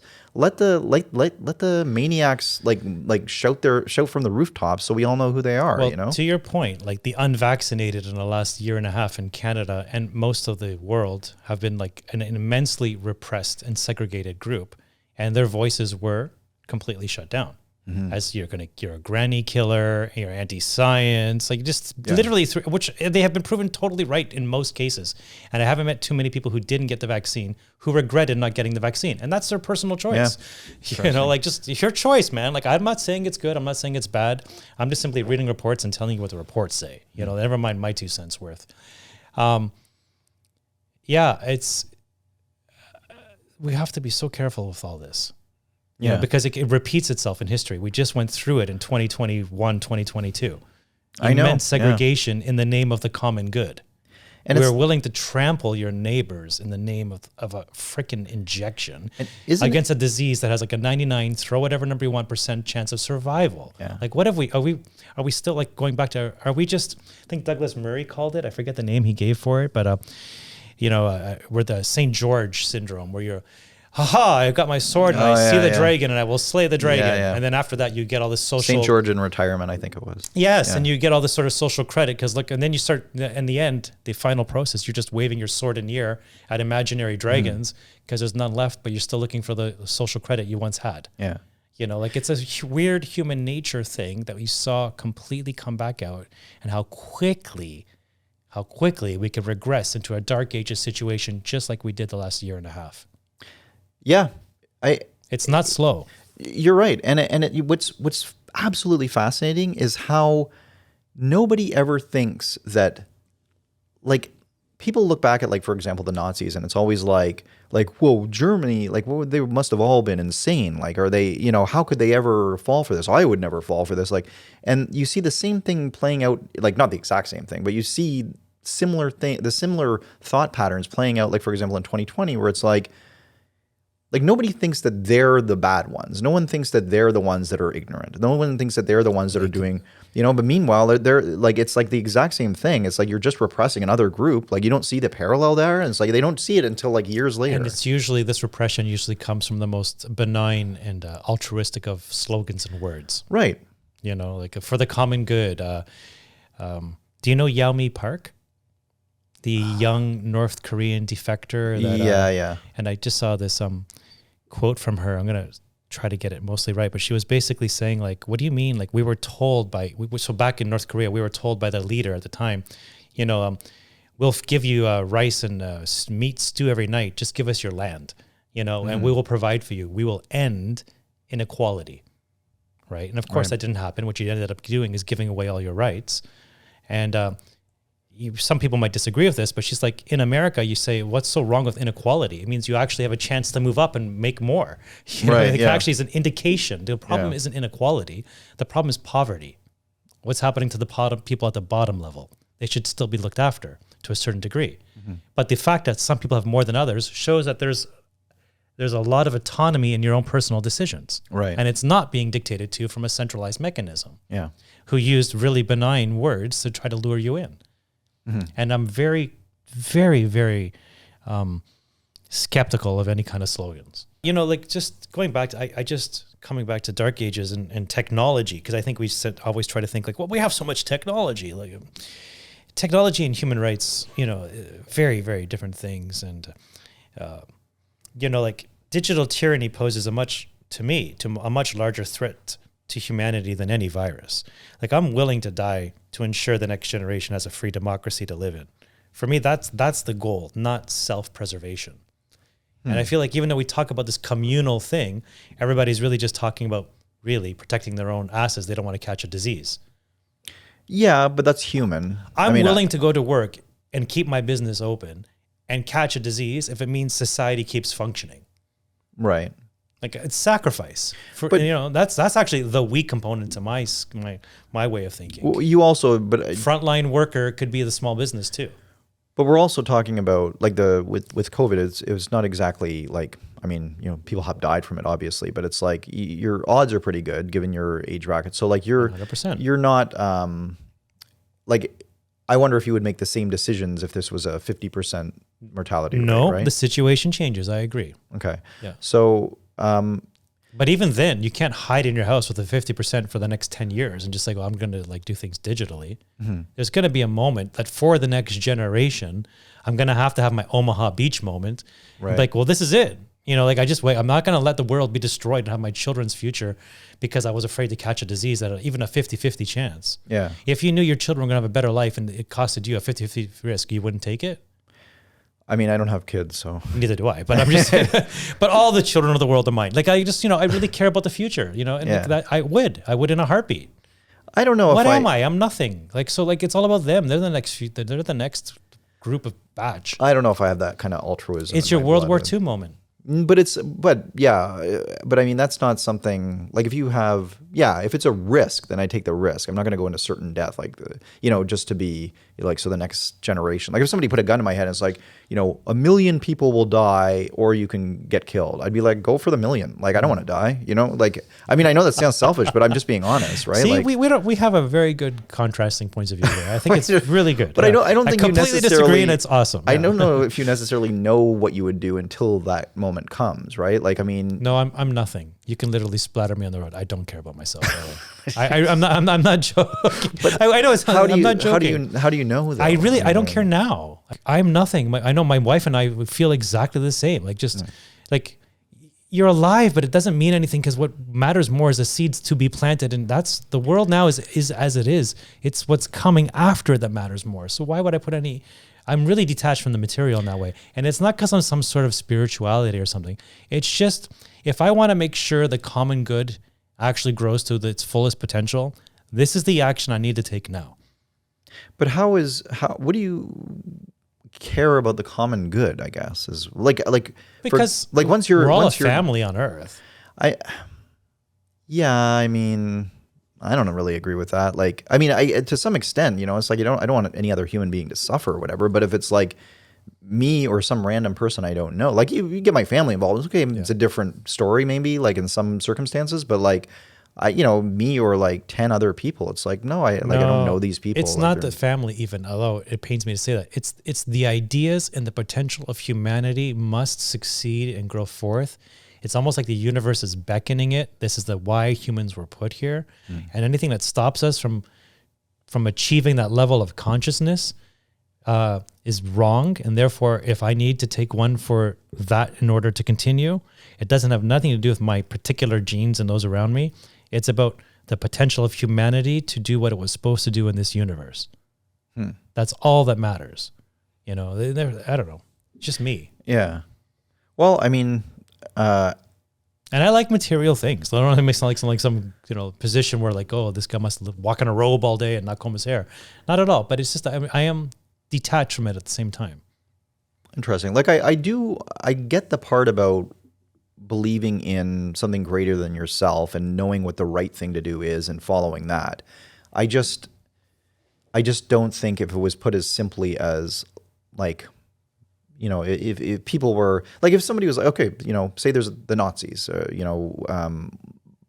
take over and people are going off to war. Because I thought about this a lot reading that book. I'm like, okay, well, like, say there's no conscription and you don't have to go, like, but you volunteer to go fight the Nazis. And I think in the moment I'd be like, yeah, I'll do it. I'll go fight them. And because I have like that would inspire a passion in me. But if you're leaving England in a little like landing craft and you're being shaken around by the sea and you're throwing up and you're like, oh my God, wait a minute, what the hell am I doing? Like I'm going to land on this beach and I'm going to be shot at with 88, these like 88 mortars. And it's like, and then you go up and you see the beach is pristine. It's like, I don't want to die. Like, I don't like, that's not. But at that point you have to have decided prior that you're already dead.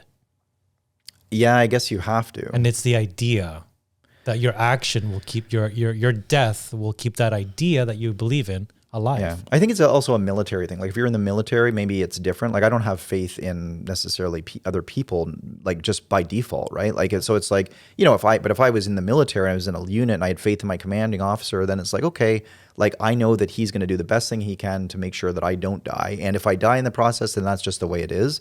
But I don't want to be just fodder for German guns. Of course, but for me, it's like whatever keeps whatever political system, let's say, keeps the human spirit loved, flourishing. That I'll take that with, as opposed to a mechanistic, very technocratic approach to the world, which may actually have better material results.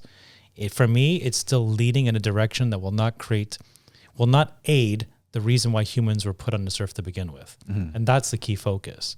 Like, I'll just divert back, like social media, like in this dark ages, like capitalism and the free market are powerful tools. And, of course I support these ideas, but Facebook, Twitter, LinkedIn, YouTube, these companies are out of control. Like they're deciding now, and this is where like the war part's coming in, and it's happening in a different way in front of us. It's not like us versus Germany, but it's us versus these ideas, right? And they're deciding now truth from fiction. Like these decisions are being made at these companies by young people who lack the wisdom, the courage, the compassion, to be frank, the scars. And they don't understand the implications of their product on the fate of our democracies. They have no oversight, Jason. And because they donate richly to campaigns, they're, like I was saying, they don't have this oversight. So they're not up to the task, and they're failing us. So for me, like the enemy actually comes from within. And this is why we're slipping back into dark ages. This is, Rome by large was defeated from within. And we're seeing the same rot through social media, one of the many different places in our own democracies. Right. Do you think an argument, though, against the dark ages, like, I think if you look at it that way, with that perspective, I would agree with you. Like, I think there's some real problems with censorship and the amount of power that some of these technology companies have, and the lack of oversight and the lack of strong leaders. And, however, I would contrast that with some of the stuff that's happening in the world now with, like, for example, these mRNA vaccines. Just looking at something how, they're going to be using it to treat cancer, or they're running all these tests. I have heard the other day the Chinese, and this is a little bit scary, I guess, that they've developed, well, scary, but also cool. And also where they ran a fusion reactor for it was like the longest time, like 17, I don't know if it was maybe 17 seconds or 17 minutes. I don't know what a long time, but they had the temperature was up to higher than like 4 times the temperature of the sun. Like, wow. So it's like, but fusion is sort of the dream for clean energy, right? So it's like, we're really at a lot of points where technologically speaking, we are hitting some high water marks. Will it be our undoing? I think, it depends on what type of morality, whether it's run by strong men or weak men. By that, I mean, morals, and not necessarily gender, know, and that is a function of our values as a society and the families that we raise and how we're raising our children. And that's the part that leads me to think we're slipping into a dark ages. Yeah, I see. You just said that, and it kind of crystallized for me. Where I get your point now. Like,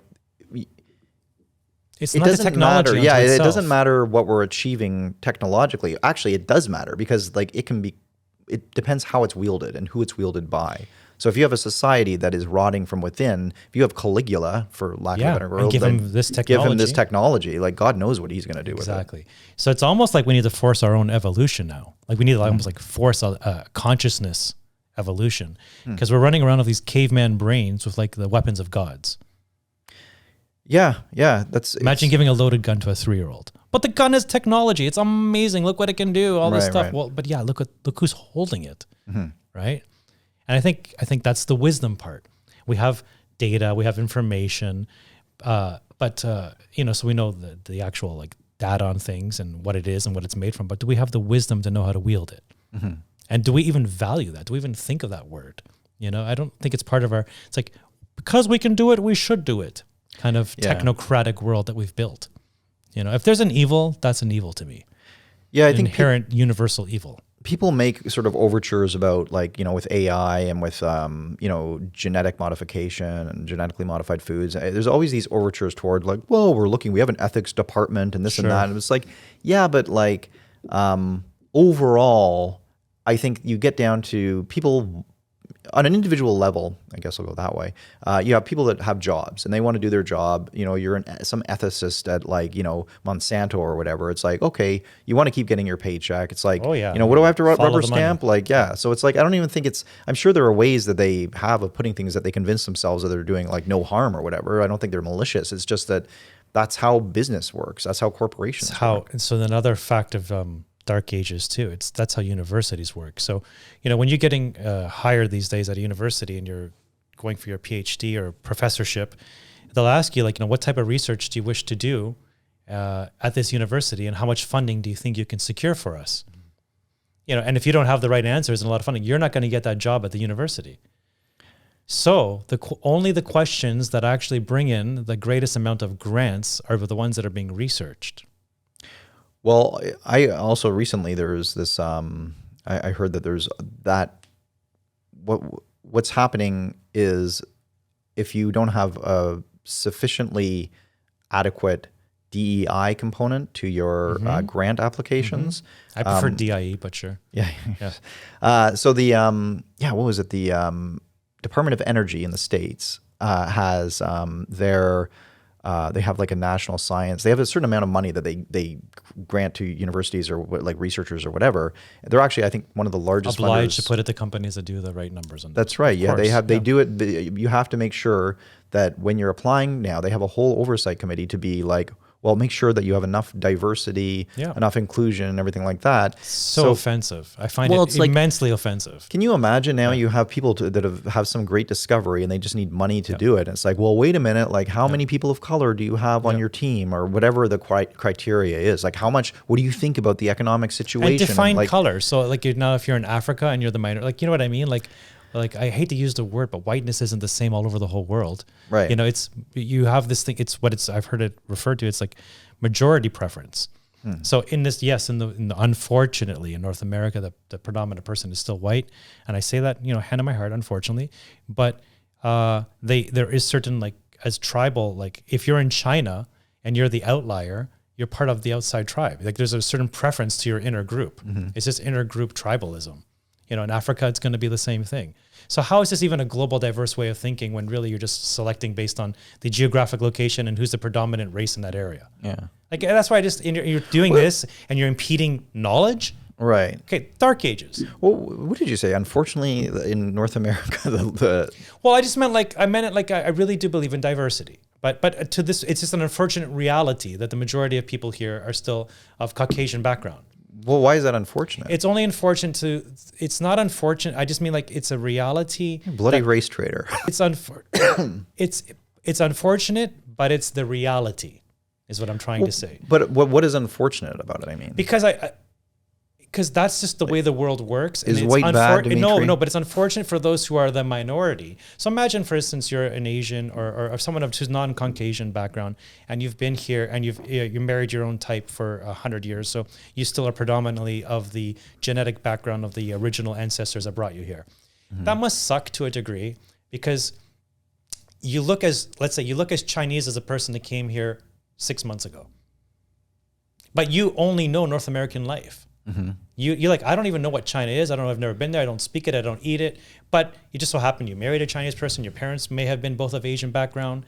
So you're going to look like a visual minority, even though you've been here your entire life and even 2 or 3 generations. That must create for those kinds of people a sense of non-inclusion, that's why I say the word unfortunately. I don't know, but it's also reality. I don't know how much we can blend. We're of Caucasian, European background. You can't really tell where either of us is from, and we have a diverse sort of thing. But for them, if you are a Persian background or African background, and you marry amongst that for a couple of generations, even if you're here for 100 years, you're still going to feel like an outsider visually, and that's the part that I say that's unfortunate. I mean, yeah, maybe it's their own choice. I get it, but you don't want to have to I'm going to have a mixed child so they blend in better. That's an unfortunate thing to think of. Yeah, you should be as accepted for wherever you are. Well, but the unfortunate reality is people won't accept you sometimes. I don't know how much of that there is these days anymore. I think that there's Like I get that there is certainly racism. Well, there and is stuff if there like is that, saying but- how many people on your front cover of your magazines of the 12 issues this month are of people of color. People are literally going through and counting skin color. Yeah, exactly. Isn't that the most racist thing in the world? Yes, well, but that's the problem is like, you know, you had this like trajectory that we had toward everybody being equal, and I think we were on that trajectory, right? Like it wasn't perfect, but it was on that trajectory. And now it's like let's take everything back and start re-examining. Skin color things. should be as interesting as hair color. We don't sit there and go, well, how many redheads do you have on your team? Right. Why the hell does it matter? Yeah. You're human, right? And so that's the unfortunate part to me, and that's the part that I think is completely fake, and it's literally weaponizing people's diversity for your own research grants. Yeah. You know, like it's so offensive. You know, just simply say, you know, do you have a good idea? And yes, that's a great idea. I don't care what shape, size, color you are. It's the idea that's going to be funded. And when we don't follow that, we're going on more faith rather than reason. And that is a key indicator of slipping back into the dark ages. Yeah, like I always think of it as, especially these days, and like I can only speak from these days because I you know, in the past it's kind of like there was a lot of, I think we've hit a I just don't think, like if I'm hiring people for the job and there's two different people, they both speak English properly, like that is a thing. Like you know, if somebody who is like, sure. you know, you have to speak the lost that language. now. You know what I mean? That's But it's how not dare you, okay Jason? to just What be. is a Canadian accent these days? But You know? well, that's the thing though. Like as long as you can understand, I can understand you, and you can understand me, and that you're still supposed to speak English, right? Like that's English or French in Canada. For now, yeah. So yeah, the thing is, as long as like in terms of visual, like if you're talking about the person who's been here for 100 years or whatever, they're going to speak English fluently, like as their 100%. parents did and everything. Yeah. So it's like they're very functioning. And I've had, you know, there's been people in my, you know, school or work or whatever that are like that, and it's like, you know, whatever. There's just like, so if you have like somebody like that or somebody of some other, like a white person or something, and they both come in for a job interview, like you're going to go for the most qualified person. You're not going to say like, You hope so. no, if that is well, okay, like not speaking of everybody or whatever, but I think the vast majority of people these days simply want the best person for the job. So like whether it's man or woman, and maybe there's some hidden biases in there, and you're going to want some, you know, maybe somebody's going to prefer a man over a woman, or maybe somebody, you know, if you're Greek and if I was Greek and you came in, I'd be like, okay, well, he's sort of a countryman. That stuff's always going to happen. And like, I'm not saying that that's all 100% perfect or whatever. There's always going to be some problems. Yeah, we're But to human, go over and like start legislating and like yeah. this focus on this is just making things 100 times worse. Yep. Anyway, Wasn't there some communist country in the world? I forget, maybe China, but I don't know because it's too homogeneous, where they actually legislate like each district has to have a certain number of the residents must be that of the ethnic breakup of the entire country. So if you have 10% this type and 20% that type, each neighborhood must be represented by those just as the populations are in the country. So basically you're spread out exactly the same. You can't have pockets like this section has these kinds of people and that section has those kinds of people. They literally legislate into it of a certain race you can move to this area, a certain race you cannot because there's too many of that kind of person there. And they want that representation to be that which is the actual diversity of the entire country. Is that real? I've never heard of it like it's before. such a nice ideological approach, but it is so centralized and top heavy and non-organic, and it's a very overused word. I just find it offensive. And I'll tell you this, the most enlightened people I find are people who come from cultures who are truly victimized and they blow it off and like, yeah, whatever. You know, I went to school, I paid my dues and I'm amazing and you better hire me because I know what I'm talking about. Yeah. You know, not because of my skin color. And I see I have so many, you know, I'm sure you do too, wonderful friends of diverse backgrounds like that. And it's the most, you know, like when you just go to like underground clubs and you thought you had a stereotype and you thought a certain type of person goes there.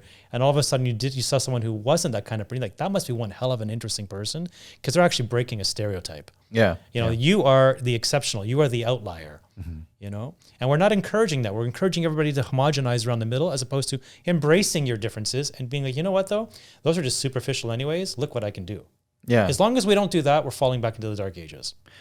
Yeah. And actually, going back to Douglas Murray again, he referred to this obsession of skin color and like, you know, sexual preference and everything as uninteresting. And I think that's the best way you can describe it. It's just not interesting. It's like we've as a society, like we've just moved past that. So it's like, why are we now fetishizing it again? And good word. Yeah. So yeah. And just going back to like, the technocratic side, like Zuckerberg dreams of us wearing glasses that will allow us to attend Zoom meetings in, virtual reality with an avatar that looks like you, and feels like you. And he talks about a bracelet that can send a text message with thoughts without actually moving your hand, so no one knows who you are actually texting. He sees these things as positive contributions, but to me it just sounds like hellscape. Right.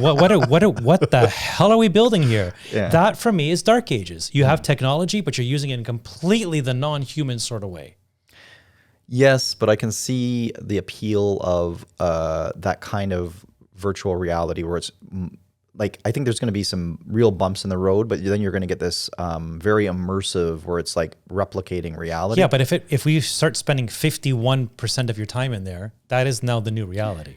And then maybe it is, but that's to me, that's hellscape. Well, but it sounds like that now, but it wouldn't be like we've had this conversation before where like, you could just maybe we're in one right now, right? And it's like, is this hell? Like, you know what I mean? Like, if you can't tell the difference, then it doesn't really. I don't think. Yeah, the road to get there, we won't make it as a society, because then we're basically becoming gods. Something will happen before then. We'll have overpopulated the earth. I don't know. We're living radical life extension with too many people on earth. I don't know. It's like things will collapse before that moment arrives. Yeah, because we lost the actual focus of what we need to do on a fundamentally everyday basis as humans. Yeah, I agree. At the end of the day, we are humans. And it's, we sort of have to put that first. Like we have to remember that we are, to some extent, or however you want to say it, children of God, right? Like it can't be like, I mean, you can, you certainly want to avail yourself of the technology that's available. You just want to make sure you're doing it in the right direction. I think that the point you made earlier where it's like, and I think that that's actually really the kernel of what should be almost a movement is making sure that strong men are wielding the sword of technology and not this, and strong men, strong women, whatever. Victim, this reality is better than the real quote unquote reality because the real reality is too hard to face. So I'm going to shuffle myself off into the more curated reality for me because I can't actually go into the real world and force it to be the world I want it to be. Well, which one is the strong person? Which one's the weaker way? Yeah, I think it's just important for people to make the sort of choice. If you have the ability to sort of choose whether you want, like, I see what you're saying. Like, so the society seems to be kind of like sliding down where it's like it becomes easier and easier to sort of. I know you're going to say, and if you created a video game in hard setting, it's still pretty arduous, and therefore you feel like you have the actual growth curve, anyways. Yeah, I can see that. But like if you're building, let's say you're Little House on the Prairie styles, and you have to actually build your own house. Well, what does that mean?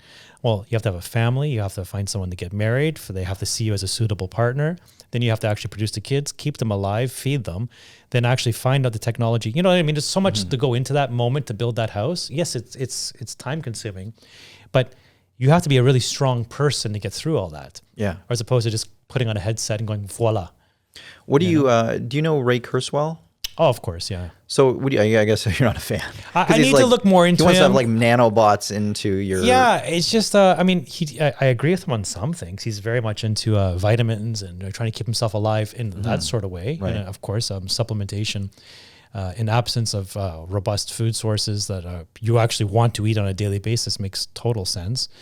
But what was his points lately? Well, he's the whole thing with the singularity. We're already interfacing with these things. Like the smartphone makes us infinitely smarter already. So why not just have more of that in our lives? Yeah, like he thinks that is by the end of the 2020s that we will reach a point where we're starting to, like the idea being that we cure diseases faster than when we die. So like you have like, for example, like nanobots inside of you that can detect cancer cells and zap them out and like report back to. I think it's wishful thinking. The companies are going to want to make money, and it's not going to be cost effective or permanent. It's going to be expensive and temporary. I think it's wishful thinking that they're all of a sudden going to sit down and say, they didn't let things like ivermectin even be experimented with. They're going to let something that cures cancer, like, we got it and it's free. Yeah, you know what I mean? No. They'll get some. I mean, there'll be patents. Oh, look at the mRNA the thing for cancer. It'll be like Pfizer or more, one of these. And they'll give you the weakest version with the longest duration in which you have to be, I don't want to use the word addicted, but tethered to in order to achieve such. I just don't see the economics of the world allowing that to come out equally for the entire globe, and for the benefits of health and nothing more. Well, we were having a sort of an interesting conversation before this, where you were saying that, like, yeah, you'd have that sort of that cancer vaccine, and they'll say like, well, like now we have something that can detect it beforehand. Yeah, so you're, go ahead. Well, it's like when like I don't know, when you get mail, something like from bank. We see you've turned 19. Are you ready for your first Visa card? Like things like that, right? Like actually, I'm pretty. Well, it's a pre-approved. Yeah. So yeah, they're gonna obviously make some sort of a cancer detecting. And I've read about stuff like this, like we can detect cancer in your blood, years before it starts, and they'll make that cheap and free. Because that's how you're going to funnel all their clients into their system. And then in order to keep your cancer levels, mitigated over the duration of your lifetime, we have this thing that produces some sort of anti-cancer antibody, which wanes, but you have to get your shot every 6 months or daily drip. God knows how they want to do it. Right. With your and you'll hold it at bay. Yeah. And is that really a better reality?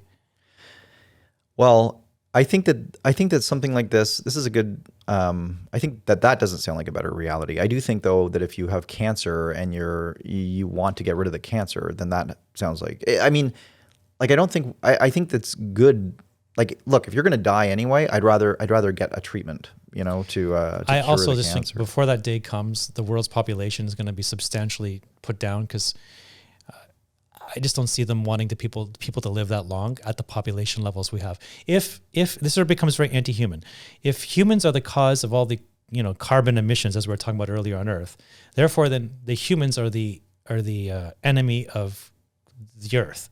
And so therefore, if you go into the green cult, you're going to then want to say the less humans, the better the Earth. So why would they want to have radical life extension? It's completely like the opposite idea. Right? You can do, like, I don't have any children, right? So let's say someone is hyper green and they have 3 kids. It doesn't matter how green they are in their lifetime. As a family of 5, they will never be as green as my wife and I, even if we do nothing green, because we're 2 people. It's simply the elimination of the population has the greatest effect on that. Right.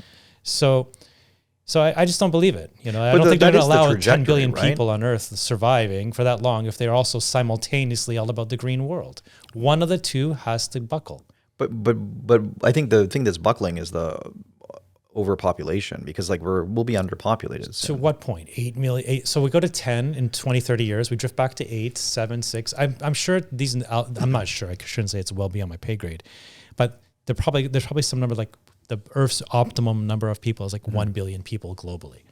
So we're still talking like a 1 in 10 survival rate. Maybe, but I can see once you get like India and Bangladesh and all these countries to like stop having so many kids, which they will. Like, and then they have. China's up to like a 3-child policy now, and the rates are still going down. Still going down. So it's like, so the trajectory is down. Like for whatever reason, like whether it's people are just making those choices or whatever, like unless something comes along and says, no, you've got to have more kids, you can see the trajectory going down. It might actually be like, what's the word? Like, precipitously? No, just kind of glide nicely into this whole like. What's the time frame on that? I think 50 years or something. So maybe the technology and that will converge at the right moment, and that's your singularity moment. Yeah. But where I disagree with him, what was his last name? Kurzweil. Yeah. He's like, the cell phone has made us, so much smarter. And if we're already interfacing it because we're looking at it all the time, what's the difference if we put a chip in our head because you're just interfacing with the knowledge more often? Like, the problem is, it goes back to my thing about words and thoughts. I disagree. I don't think the cell phone is making us smarter. I think it gives us data and information, but it's not giving us wisdom. And inevitably, what's going to save the planet is more wisdom. We have enough, even at this moment, I think, knowledge and data and information. It's the how to wield it properly. There's more than enough space for everyone on Earth. There's more than enough food for everybody on Earth, and we can't fix these 2 problems. More data and more knowledge isn't going to fix that. It's wisdom. Yeah, that's a good point. So I think we've done well enough at this point. I still want to do better. I'm not like an anti-technology guy. I'm just saying, to say that like this thing is so good and altruistic, we just need more of it infinitely. is not going to actually bring us to the right conclusions. Another thing too, I don't know, just bringing it back to what happened here in Dark Ages. Did you know that it actually came out about a month ago? I haven't really chatted much with anybody about this since then. That this is back to local knowledge and COVID, but following an Auditor General's report, they found that in Ontario, the pandemic response, a response of our governments, the centralization of information, data, technology, what was being driven by political staff atop a command structure developed by the U.S. consulting agency. And that Premier Doug Ford is insisting that medical experts and Ontario top doctors were calling the shots. Meaning our doctors are follow the science, as they were telling us, technology was actually not coming from medical science, but coming from U.S. consulting firms. So they were telling sort of the doctors what to... I don't know if they were going through the doctors or straight to the politicians, because it's the politicians that would be paying the U.S. consulting firms. Right. And they were deferring, well, we're trusting the science. Slogans, once again, right? Like death by slogans, I swear to God, right? Well, but you can see that because it's also like that's sort of how every government was behaving. They were all sort of taking their cue from like the WHO and CDC. Perhaps, but then why do we have these people that they bring on TV doctors every single day? And they're like, well, we have to do this, and we have to. And like you and I are sitting home, well, I got 10 different research papers in front of me, and they kind of indicate the opposite direction is the right way to go. Mm-hmm. Why is this doctor telling me this? Because they're getting it from some U.S. And what are the motives behind? Is it simply altruistic for better health, or is this another way? Is this just been weaponized in a level that we don't understand? Mm-hmm. Now, we understand bombs, we understand explosions, we understand airplanes and all that sort of stuff, but weapons come in all shapes and sizes: economic weapons, viral weapons, biological weapons, social weapons, religious weapons. All these things can be weaponized. And I fear this is another diminishing of the strength of the individual and offloading that responsibility to mechanisms that aren't even part of your nation state. Yeah. And that is a step backwards. Well, the whole idea of government is that you have somebody, there needs to be a level of transparency, and they're supposed to be representing the people. And we didn't elect, a consulting service from the United States to make our policies. And who gets to question them? Yeah, exactly. I open my mouth and I'm like, I'm banned from Facebook, let's say, even though I'm quoting, data from Israel. Right. Like, what? Sorry? Like it's so diminishing to the individual's intellect. Mm-hmm. What do you think of, I don't know. So I'm in this Discord group, and this one guy I know posts a lot of stuff about, all these recent reports of, myocarditis and stuff like that. Do you know what is the story with that? There's more than they expected. I mean, I can't even keep up with the numbers anymore, but there's a lot. I believe it's Denmark has stopped all boosters under the age of 50. Unless you talk personally to your doctor, and they say, yes, you are a person that requires this, which is amazing. I think that's the way it should be. It's individual personalized health. Yeah. And what are we talking about? This is back to the individual, right? Instead of this sort of, like I said, top-down universal structure. I believe the UK has stopped it underneath the ages of 12 or 18. Sweden is somewhere in the middle of those two things. So Denmark was 50? 50 and younger, unless you 15 or 50. Oh, 50. Wow. Yeah. Okay. And which, if you look at the death counts, I've been saying this for a year and a half. Really, under 50, it's your choice, man. Over 50, I recommend vaccination. Still, I think there's, at least in the short term, to buffer the main part of the pandemic. Yeah, no problem. And also, the side effects that we are seeing are happening in the lower age groups, which are the age groups that are least at risk. So why would you then throw that risk onto them if the cost-benefit analysis doesn't work anymore, especially in light of Omicron, right? Which, I mean, you could argue even in Delta you didn't, or even the original strain, you wouldn't have to do this. And I believe Florida came out with data as well, although some people are not liking the way the data was presented and whatnot. But nevertheless, maybe, I don't know, maybe that's just the politics of presenting data these days, because their conclusions were pretty much in line with what Northern Europe was saying. So yeah, there's issues. This is a novel technology, proceed with caution. Right. I don't know why on earth they would just let's give it to all our military. Start with half. Let's see what happens over a 5-year period. Because again, if this was to have a negative effect, things can be weaponized, Yeah. So why, do you have something more to say about that, or?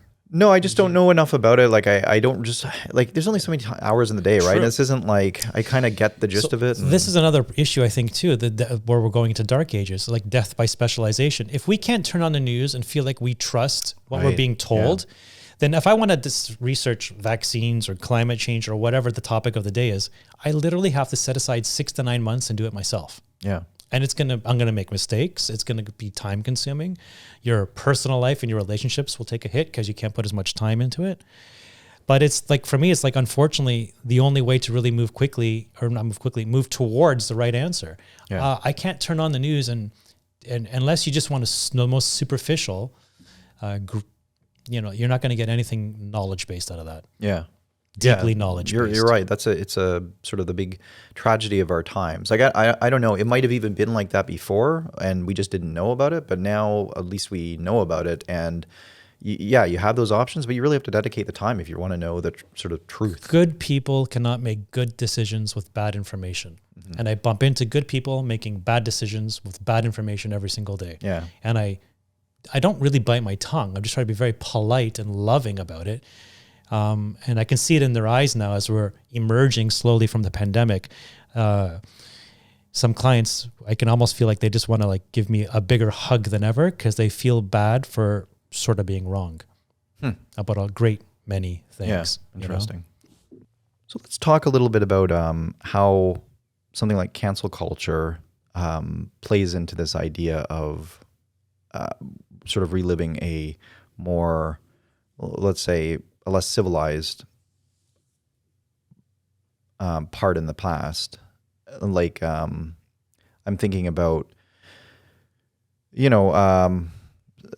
Salem witch trials, or really actually you don't have to go back that far to get into the 50s and McCarthyism. This whole idea that if you do X, you are no longer part of this community, and people defining what the community is, the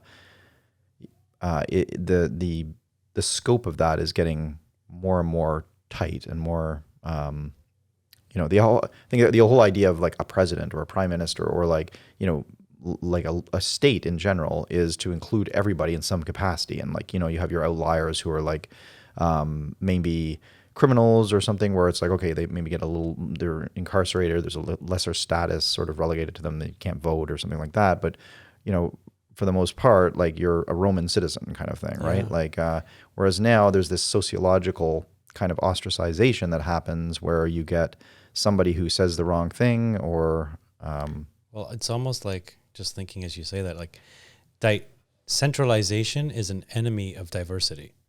And as the world becomes more centralized, it's like pseudo-diversity, like the most superficial forms. Right. It's like we look so diverse, but do we actually think diverse? And is that embraced? Yeah. Right? And democracy and freedom and Magna Carta and whatever else you want to call it, like just allowed for the chaos of the individual. And through democracy, as long as we had a majority, you moved forward. Right. I find these values are being diminished a lot for the greater good, as people put it these days. They put that above too. Like, how do you get to the greater good?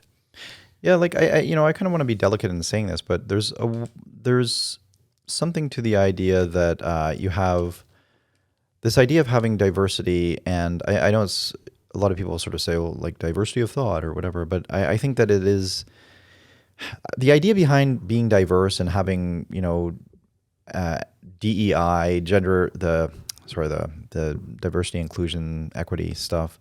The whole idea of it is that we're going to get people from different backgrounds. They're going to have different perspectives and different experiences, and some people aren't being represented in the general conversation, and we want to kind of allow those voices to be heard a little more. So, but when you start looking at it and you start analyzing who it is that is, I mean, you could think of it just in terms of, my experiences anyway. We might have, 100 people in my company, for example, and we'll have, certain people because of their skin color only, born in Canada, but they happen to be Asian or they happen to be Black. Like, I understand it from a simple point of view. That can be a a starting point, an indicator that, hey, this might be somebody who, thinks. Yeah, from a starting point. A starting point. But, and I love diversity. What's the opposite? Just like some homogenous, like stagnant blob of like non-fresh ideas. Like, no, we're not meant to be like that. It's just a non-healthy way, even from a genealogical point of view, diversity is our strength. True. But, diversity, I feel in your sense, as you're putting it now, just corporations are happy to end it there. As long as they look diverse, it doesn't really matter if they're actually thinking diverse. Well, yeah, I think the point, though, is sort of that there's more like these people who they're being sort of singled out for their, diverse skin color or whatever you want to call it, which in a city like Toronto is not really that different. Oh, yeah. You know what I mean? It used to be called the most multicultural city on earth, and I was very happy to live here because of that. I think that there's more commonalities that these people have because they're Canadian or they're born in Canada or they're raised in the same schools, so then there's differences. So to kind of go out of their way to say that these people aren't being represented, and not speaking for everybody or whatever, I think I think it should almost be more, if you want to kind of go that route, then kind of gear it toward maybe socioeconomic status or something like that. I would still argue against that. So many attributes. If you take this, again, just in an absurdity, but if you take it to its nth degree, at some point they'd be like, oh my God, like, look, you have too many Canadians on your Canadian team. If it's truly diverse on a global company, you should have representation of the entire globe on your team. It's one thing to look Mediterranean and be born and raised for 3 generations in Canada, but have you a first generation or let's start building post nation state stuff, right? Yeah, like where does it end? Let's get to Mars. You know what I mean? Let's start worrying about like the asteroid that's inevitably going to hit us. Why are we going down this? I mean, there's such like diminishing returns with this that you keep going down these rabbit holes to appease more and more of a minority of people. And to be perfectly honest, like I know a lot of people that these programs would sort of purport to assist are not.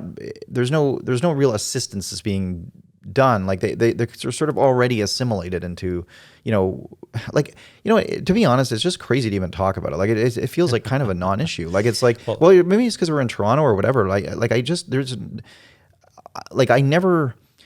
There was not some like you have sort of wealthier people and poorer people, but there's not this like stratification among racial lines. Like there just isn't. Yeah, no, or at least it's not pronounced. Again, it goes a little bit back to Yao Park. The issue isn't so much whether someone gets ahead or not in life, inequality. It's where the bottom line of poverty is. Mm-hmm. And in Canada, that bottom line, it's a much more smoothed out curve than other countries on earth. Yeah.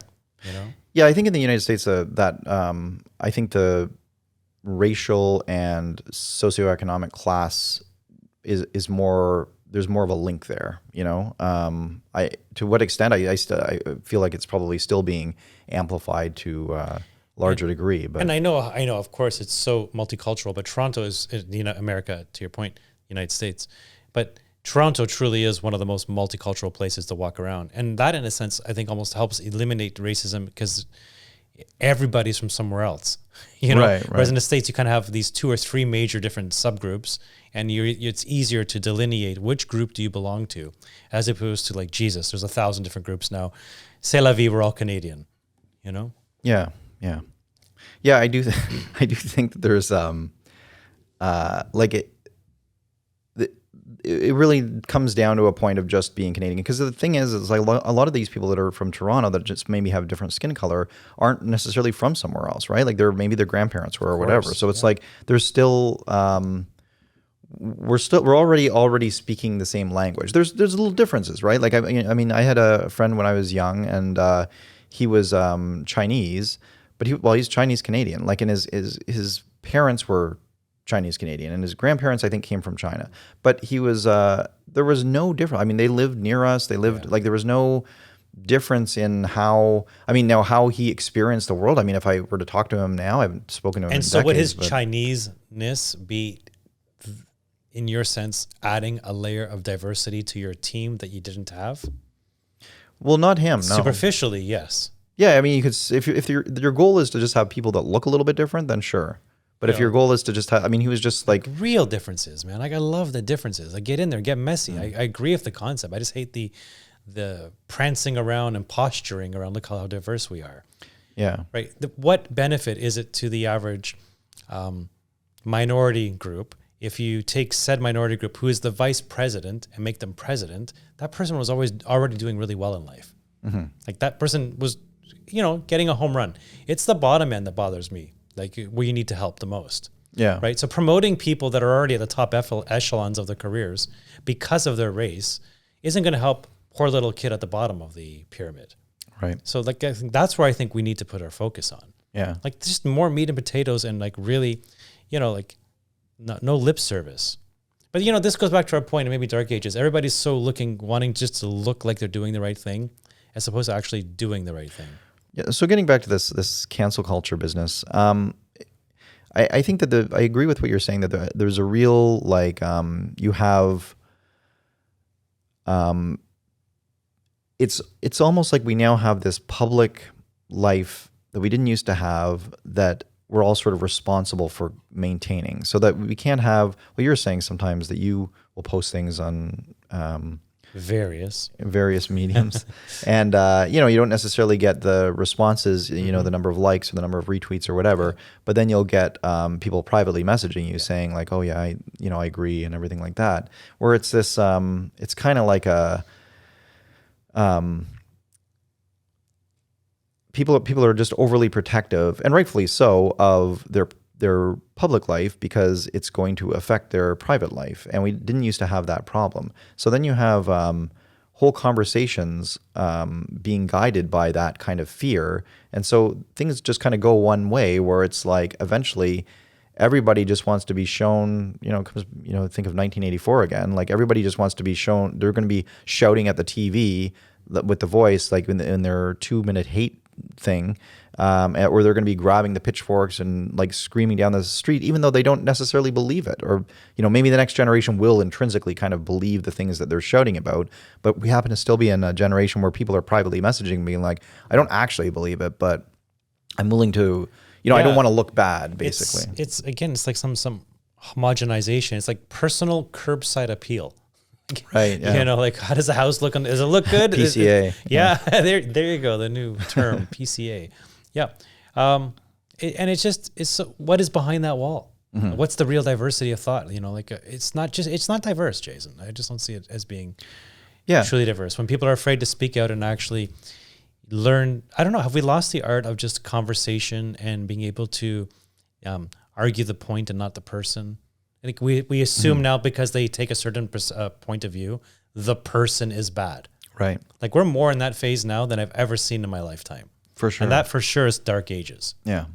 Oh, you're a Protestant. I don't care what you do in life. You're oh my God. It doesn't matter what or you're a German and, like you just assume you're part of the Nazis, why? Like, and we're just doing this tribal blank judgment calls.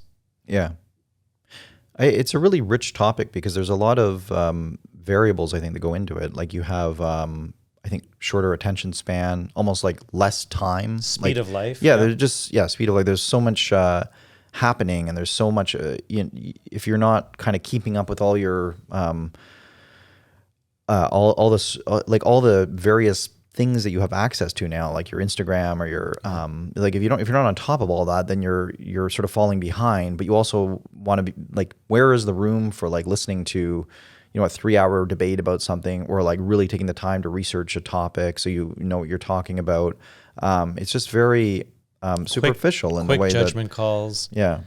That's why this probably works, the DEI stuff, because it's like they're targeting something that is relatively superficial, where it's like you're targeting people's skin color, you're targeting people's like sexual orientation, where it's like the deeper differences are not touched upon, and the more important differences aren't touched upon. I just had a thought. I think we're being reprogrammed through convenience to expect through convenience. One of the most things people want from convenience, speed, right? So Amazon, next day delivery, same day delivery. Mm-hmm. How about voting? Like before the polls have closed through electronic voting, we have determined who is the winner. Right. Like, you know, and it sounds great. Like, oh, I'll know who runs the country before I go to sleep tonight. We don't have to count all those paper ballots. But cumulatively, over a period of time, what happens, I think, to our minds is that we just expect everything to be decided really quickly. And if there's any room for nuance, we're just going to have to blow past that because we're just addicted to speed. Or they assume that any kind of discussion that would have happened around something that is important, that might be, you know, like people are equating the same level of investment in like a story about, you know, the latest Kanye quote or whatever, as it would be whether vaccines are safe or not. At the same time, they're putting into both. Right. So it's like, and it's a short period of time in both. Yeah. So they're assuming that calculation has already been done. You know, the people who make the decisions have already decided that these vaccines are, you know, necessary. They should be mandatory. There should be all these restrictions. They're assuming that, well, the people who like that whatever algorithm determines that has already determined that. And like the subconscious. And who are you to talk against the? Yeah, right. It's very Star Trek. Though. I know Kirk was like arguing with a computer one time, a supercomputer, and like, how can you beat a supercomputer mind? You know? Yeah. And people have just sort of like submitted to that technology knows more. Right. It does not bring us back to dark ages. Like, what happened to the beauty of the individual to stand up and use the 25, 30 years of investment as a society we've put into them through education to come up with something fresh, you know? And we do that over 30 million people in Canada, right? Yeah. And then you get a truly diverse, you know, well-trained and diverse response, as opposed to a centralized, trust the experts. This is your papal institute, and, you know, screw it if you're Galileo. The world is whatever the Pope says. Right. You know, like it's very strange. It's an amazing mechanism for solidifying power around a narrow point. Yeah. Like what we have, the greatest invention I think that mankind has made is the scientific method, if you want to call it an invention, I guess. But it's this idea that you can question things, and you have a theory, you make sure it's retestable, and it can be repeated again and again. The result is the same. Valid, reliable. Yeah, and you have people peer testing and everything like that. And then you can attack those truths because we've determined them to be true. That's how you should do it. Now, I understand the argument, like you don't want everybody who is like, well, I have 3 brothers and they all like had some sort of hemorrhage because of the vaccine. I mean, that actually would be a little like 3, really. That's something with your DNA. But there needs to be, I understand not wanting to have everybody at the table, but you really had, you know, we're just using the vaccines as an example, but it's like you had a lot of like people who had the credentials to be speaking about this, who did the schooling, who are making points that were, you know, maybe you can argue the points if you want to get on a panel and argue the points, but you never saw that. You never saw that, like the average citizen did not see any doctors in Canada that are considered mainstream have a even 10-minute nuanced conversation on any regular news channel. And you can't tell me that some doctors didn't sit there and look at the information and go, well, that's an interesting, I think that study is undermanned, or I don't like the way this was done, or let's have a conversation about it. Like, there's none of that. So then we're just expected to just, well, I guess the doctors, there seems to be unanimous consensus around this, you know? Yeah, and it's like, who are you as a layman to tell the mechanisms that check all this, if when even those who work within such mechanisms are not speaking up? And again, I could even see it's like that the Cardinals are not talking against the Pope, right? Meanwhile, stuff's going down, right. Because there's not a culture that, again, I'll go back to like the whole like Catholic Church. There probably wasn't a culture of open discussion built into the mechanism, right? And if there was, because these are free individuals, but they weren't able to speak out. So have we now built that same sort of structure into our government, into corporate, into science itself, where those who are embedded in it can't really speak out for fear? Yeah, I think... how is that not Dark Ages?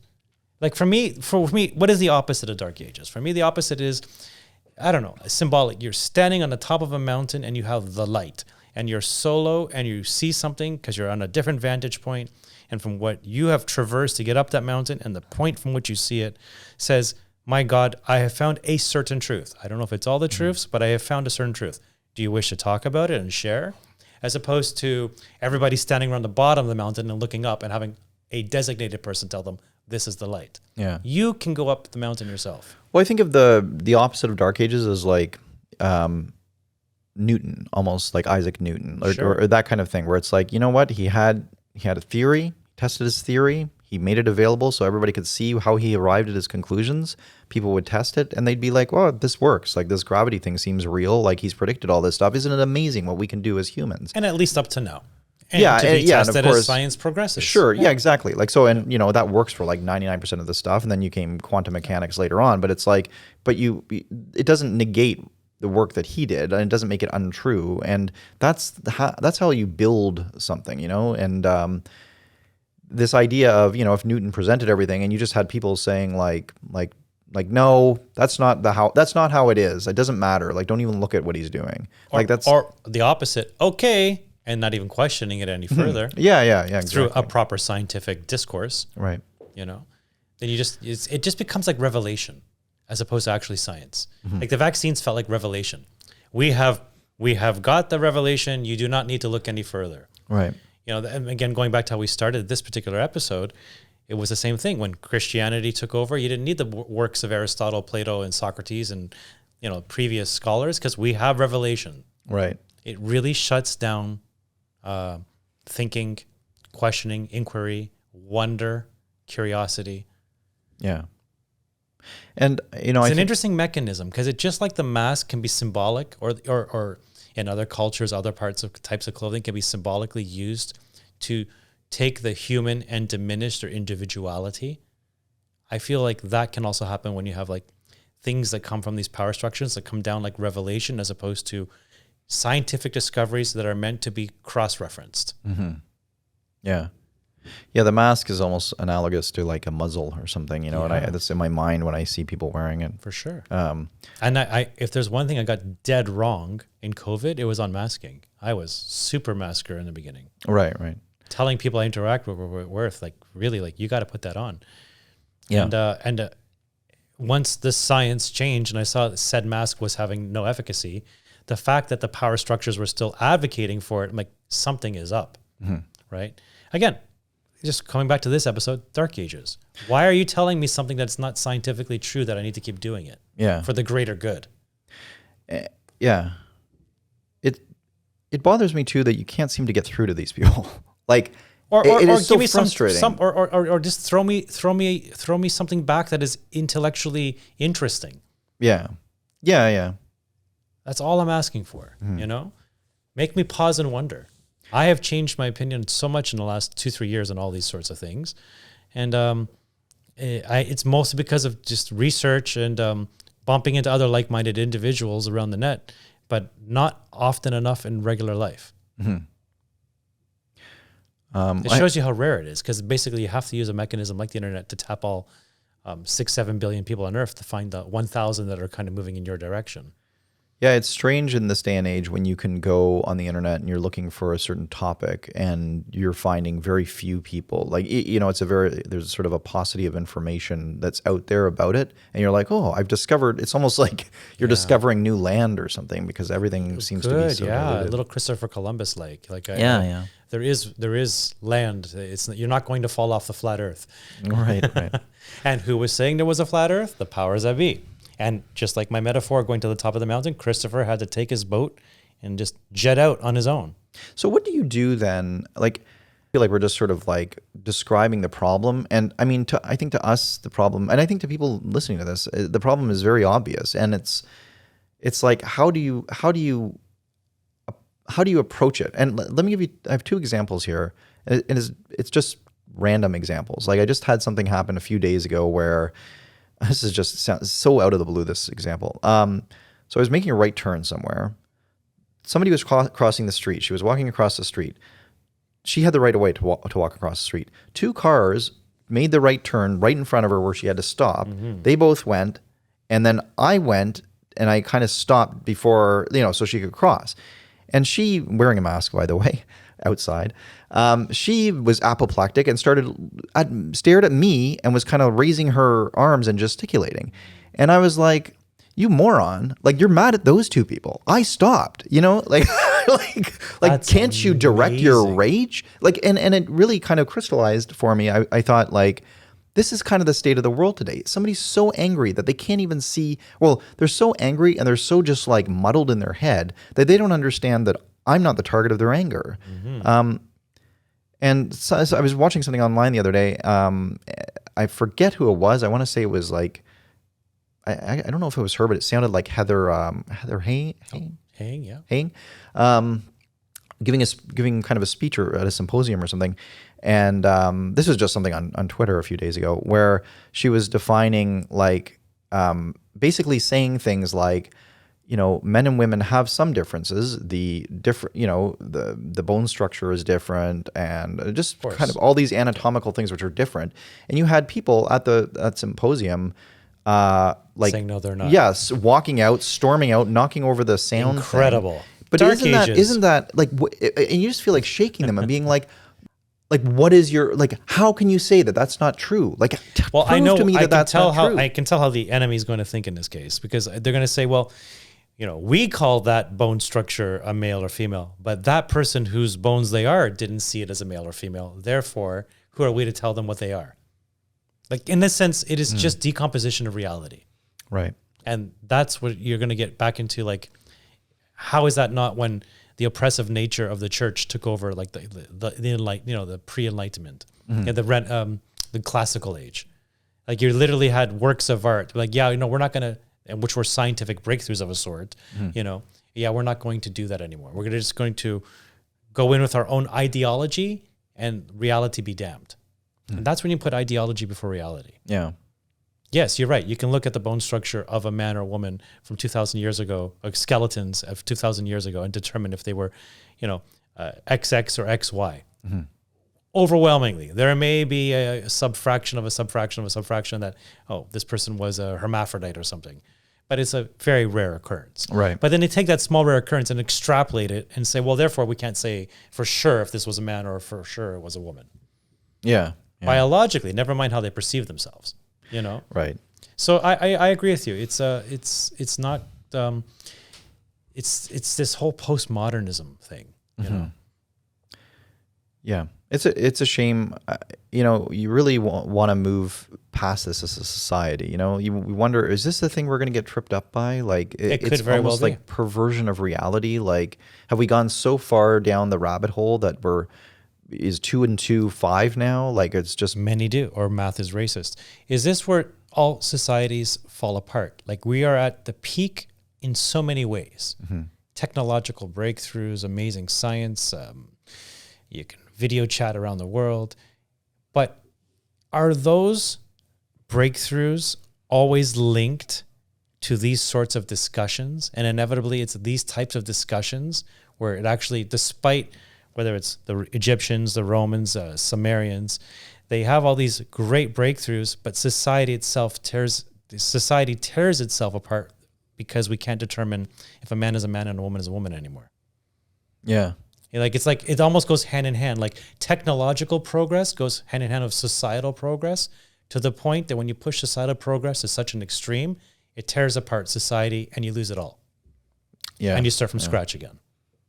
Yeah, it's like a built-in flaw in the system. Yeah. Or maybe it's a feature. Maybe we're not meant to go further, And it throws us back into a loop. Right. Really.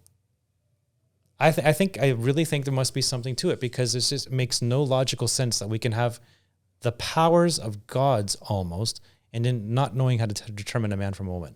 It's almost like a cosmic joke. I can just see some, the Titans up there, like on Olympus, just being, oh, look at these idiots. It's like, they have it all at their fingertips, and yet this is the thing that's just like our kryptonite is like the most basic thing. It's like it makes sense to a degree that we fall for this, because part of society getting better is we start taking care. We become more aware.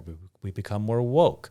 We become more aware of the problems in everyday life, and those who are like, wow, the basic needs of society have been met, but we have, and then you turn your attention to those who you were ignoring to a degree, whether it would be trans, gay rights, rightly so. But then that becomes such a focus, right? Because you're starting to hunt for the little problems, the little statistically in your society, Right. that becomes such a focus that you actually end up, your actual society begins to crumble because you've put more focus on the small pieces and lost focus on the big pieces. Yeah, or you could even say that the focus needs to be at broad first principles where, for example, like making sure everybody has equal rights. Like you can get into nuanced discussions on, gay marriage and whatnot. Obviously I have an opinion about that. But I don't, it's kind of like there are still people that don't think that gay people should be married because of their religion or whatever. So like I can understand at least there's a perspective there, though I may not agree with it. However, at least that's getting to a point where you're identifying, you're still on some general same framework. Like the basic framework is still there. It's like, okay, you have to agree that people have the right to, do certain things, all these battles that were fought like last century. But then it's like, now we're getting into, it's not even necessarily about broad principles. It's just like about this magnification on certain people and like this spotlight that's going around or searchlight that's going around trying to find any little right, and you're diverting inequity yourself. that can be redressed. Yeah. And then it's just like because we have this new ability to be able to search for such problems and try to rightly correct them, but that then diverts our attention and the barbarians mass at the gate sort of thing. Yeah. Right. And that goes hand in hand with technological advancement because it's just advancement across the board. Yeah. So that you get to that saying that I couldn't understand as a child, like all societies sort of decay from within. Yeah. Like how? Why? Don't let this sort of thing happen to you. But you can't help it because it's actually out of this weird sense of goodness. You're trying to help the downtrodden. But you can lose focus in your it's kind of like when Brett Weinstein would say it's like literary false, metaphorically true. So did you ever hear, did I ever talk about with you here the story about, I'll do it very shortly. There was a tribe, they were searching for something in, I believe, Latin America, and the tribe believed, and they had this religious belief, that if we plant all our seeds on the full moon, that's what the God told us, that when we would go to actually pick the seeds, whenever the next cycle is, we'll get the best bounty, the best reaping of our whatever food we were trying to grow. Mm-hmm. And they're like, obviously this can't be true. This is just some sort of like a mythological, religious, superstitious way of being. And some people went and researched it and said, well, wait a sec, let's try this. So they did, a couple different groups. One group, we planted all our seeds for the entire year, just like the religion said, when the moon was full. And then the other group said, no, we'll do them sporadically over a period of time, and then we'll harvest them when it's time. Mm-hmm. And believe it or not, they got more food quantifiably when they did it the religious way. Yeah, you're like, okay, wait a sec. Well, this can't be religion. So it's, literally false, but metaphorically true. What they found out was that when you plant all the seeds at one time and they all become ripe at one time, the amount of bugs that are available to eat your harvest can't simply devour all the food you have there. Right. So you end up with more. But if you do it staggered, where you thought, we'll do a little bit this day, that day, the bugs do have time and you come out with less food. Right. So my point to this is that there are certain things we have done over the period of time which may have society-wise, like I said, ignored some of these downtrodden, and it didn't make sense because they certainly need to be helped, and I'm certainly advocating for them to be helped. But the focus, there was a certain way of doing things that allowed the aggregate of society to move forward in a more unified form. Right. Right. And now we're stopping going, well, wait a sec. Well, that doesn't make no sense. Let's try to do it all staggered and help each individual piece. But as you get to the end, society as a metaphor, you're not actually not harvesting as much out of your society as you were prior. Right. Even though it makes no logical sense. Yeah. I think we've stumbled into some sort of realm now with that. We're out of goodness, like just again, planting the seeds sporadically makes like more sense, and helping the downtrodden certainly makes more sense. But that can have a knock-on effect that we don't know will happen to the overall society, which will be negative and knock us backwards. Yeah. I know it's a little hard for me to explain that. It's a good way to look at it. I don't want to... And how do you... And sorry to cut you off. I mean, I don't mean anyone listening to think I want to advocate to not help anybody, but it's about diverting resources, right? And losing focus. sort of thing. Well, the problem I have with this is I don't necessarily know who is being helped. Like I don't even know if this is the same thing anymore. I think there were certain civil rights movements and there were certain like gay rights movements, and I'm not like, and even now there are still those sort of organizations that are sort of pushing for those agendas, and achieving maybe some small greater inclusion somewhere, and that's all fine. But I really get the sense that these days, when you're talking about some of these things, it's not really benefiting anybody anyway. Like all it is a witch hunt. Like you just have people, with the searchlight going over Twitter, trying to find who has said something wrong that they can sort of, set up on the pyre to cancel. But to put it in religious terms, it's almost like the false light. Right. It sounds like you're trying to do the right thing, but you're really not helping anyone. Right. They're helping to aggrandize themselves and some, notion that they're on the right side of history. And I just don't think that that's true anymore. I think that you've hit such a point of diminishing returns in the sense of, and I don't mean for everything. I'm overgeneralizing, but it's like there are, and the problem I have is that we're not talking about disenfranchisement. We're not talking about like people who, the mentally ill, the physically incapable. We're not talking about people who are blind. We're talking about people's skin color, their gender, their sexual preferences. And these are the things where it's like everybody already has the rights. Like there are certainly some, equality of outcome that like things aren't, everybody's not equal. Nobody's ever going to be equal. And, this obsession with like, just holding the microscope to every little, something somebody says, and right. It's going to be said, taken the wrong way. I don't think it actually solves things. Did you see they came out with this? I guess every corporation must have it these days. Maybe yours does too. The NHL came out with this shiny PDFs. I don't know where they present it, about the gender breakdown, the race breakdown, and even the sexual breakdown of people playing for the NHL. I saw something and like really fancy looking pie charts and stuff like that. Yeah. Like, so are they going to sit there and then argue like, well, look, we only have 1% of the players are gay.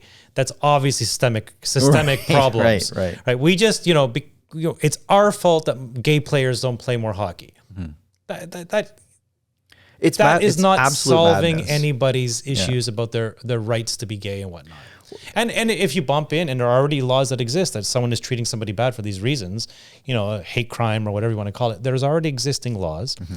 But everybody's just like shining up their front porch to look like they're better. Like, I know. Look at us. Look, we have so many more. Yeah. I don't know. It's like George Costanza when he wanted to pretend he had a black friend, so he proved he wasn't racist. Like just be a nice guy and meet people and talk, man. You have to why do you have to? Or I don't know. I go back to Little House on the Prairie and like all the small town where everybody can see one another, and therefore you go to church just because you want to be known as a family that goes to church, right? And now with social media, all eyes are, even though we're not anonymous anymore, because all eyes are on us, and therefore the church is, these pie charts and everything else showing that we are as pious as the religion tells us to be. Mm-hmm. Yeah. They're setting a new standard. Yeah, setting a new standard. And so instead of having this small population base, Little House on the Prairie style, where you had the sense of shame because everybody knew one another, and then we got to big cities and you lost that sense of shame because you became anonymous, the shame is back, and the shaming. Right? Because of social media.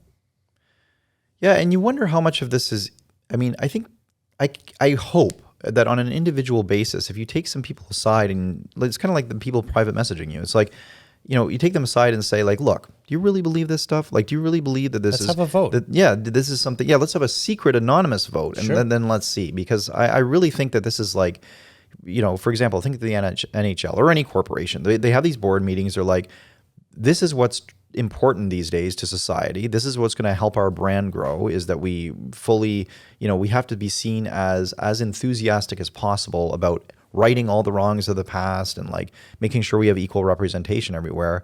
And, You have departments whose job it is to kind of boost that. They're going to be invested in it because that's their job. You have other people who aren't going to want to look like they're on the wrong side of a social issue. And you have executives who are like, sure, I'll sign whatever you want me to sign if this is going to raise our stock price and if this is going to, keep me out of any kind of fire. Like, you don't want to be the CEO who's like, no, we're not going to do this because God knows they'll be on Twitter being canceled and, like, this person said no to diversity.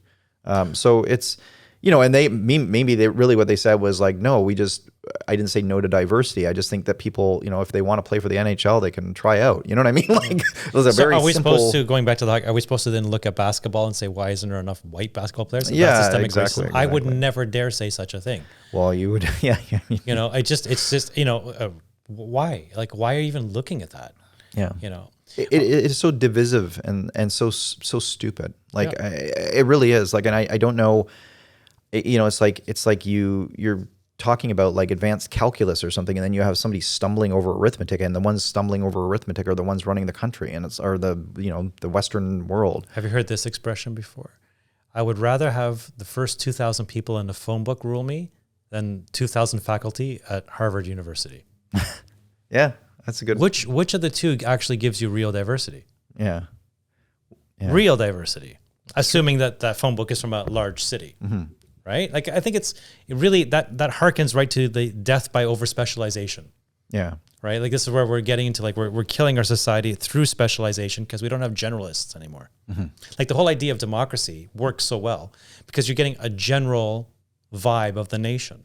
Right. Right? But now we're having these, like, things, ethics, was that the correct word for it? Being pushed down to us from a minority of intelligentsia at the top who don't actually represent what the actual people want at the bottom. Yeah.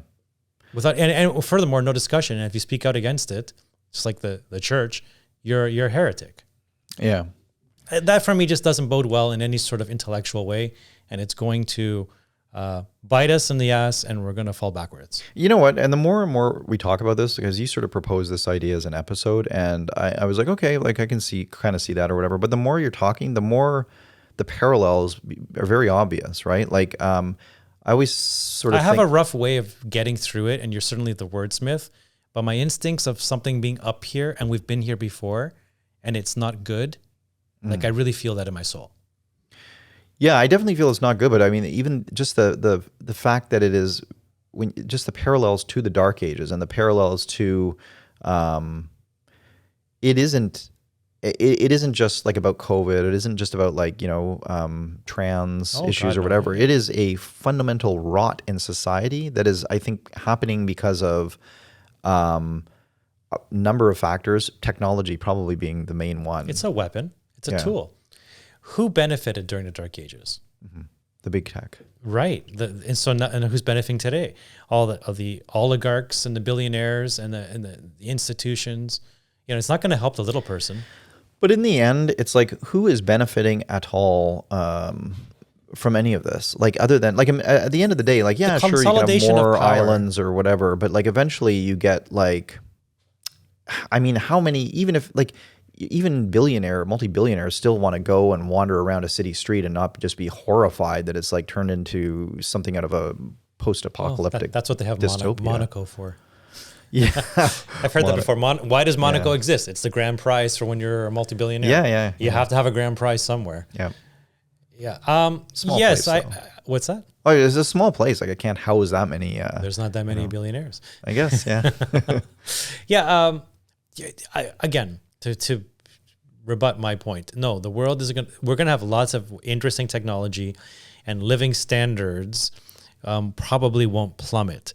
But your ability to create your living standard through your own means may be severely regulated, and it may be more based on handouts from these benevolent leaders rather than actually produced from your own free will. And that, for me, is the step backwards. It's not the material that you actually have in your life, it's how you got it. Right. That's enlightenment. Yeah. To be in a beautiful, well cared for prison is still a prison, right? I don't think it's going to, all of a sudden, the sky's going to be permanently gray and we're all wearing drabby clothes and waiting in lines for bread as we wait for our digital ID to say you have one piece of bread. No, it won't look like that. But the fact that you don't get to produce your own wealth, I think that will be severely diminished. Mm-hmm. Yeah, and that's where people derive a great deal of their satisfaction in life. So, well, to have a life of meaning, to have a life of production, I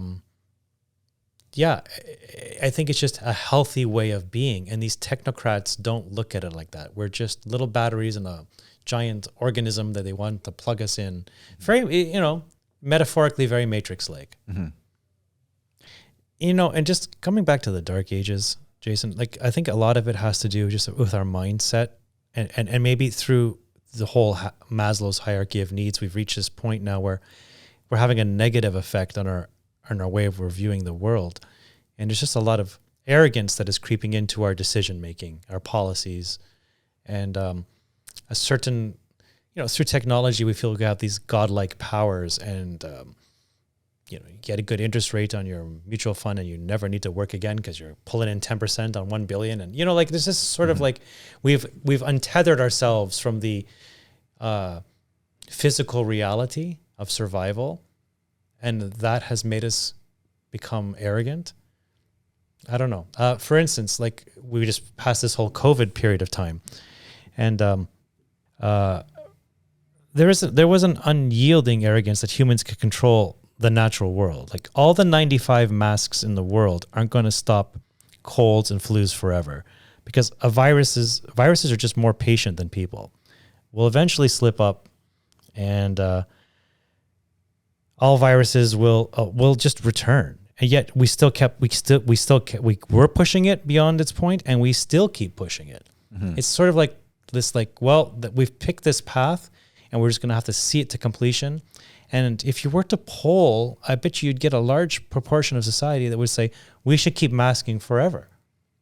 Yeah, well, I think they have done polls, and there's at least a significant part of society that does say that, or maybe not forever, but whatever the highest limit of the poll was. Yeah, and this arrogance can really bite us in the butt after, because I'm not convinced that the vast majority of this theater does anything to delay the spread. I really haven't seen any good data. And even if it did delay the spread, that would only mean that we're selecting for fitter viruses, viruses that can spread with less and less breath. So through arrogance, we're actually creating the problems that could bring the next variant that is far more deadly or far more transmissible. Yeah. So I don't know. Maybe people in the 60s felt like this with the nuclear bomb, and we don't need armies anymore. We just drop a bomb in your country and the whole thing is done. And, But it's certainly, I think, the danger is much more quick and global. Our arrogance, the reach of it. Well, I think there's. I agree that there does seem to be a degree of arrogance in people these days, which bordering on hubris, where you get this. Where it's this idea, I think it's sort of been conferred upon people because everybody sort of knows that the age that they're living in is unlike any other, due to the technological innovations. It becomes a god. It becomes a religion. And, when you have, it has transcended humanity to a new level. Yeah. Well, and when you have kids these days being, they're born into this, so they're born with, a phone. They're born with all these.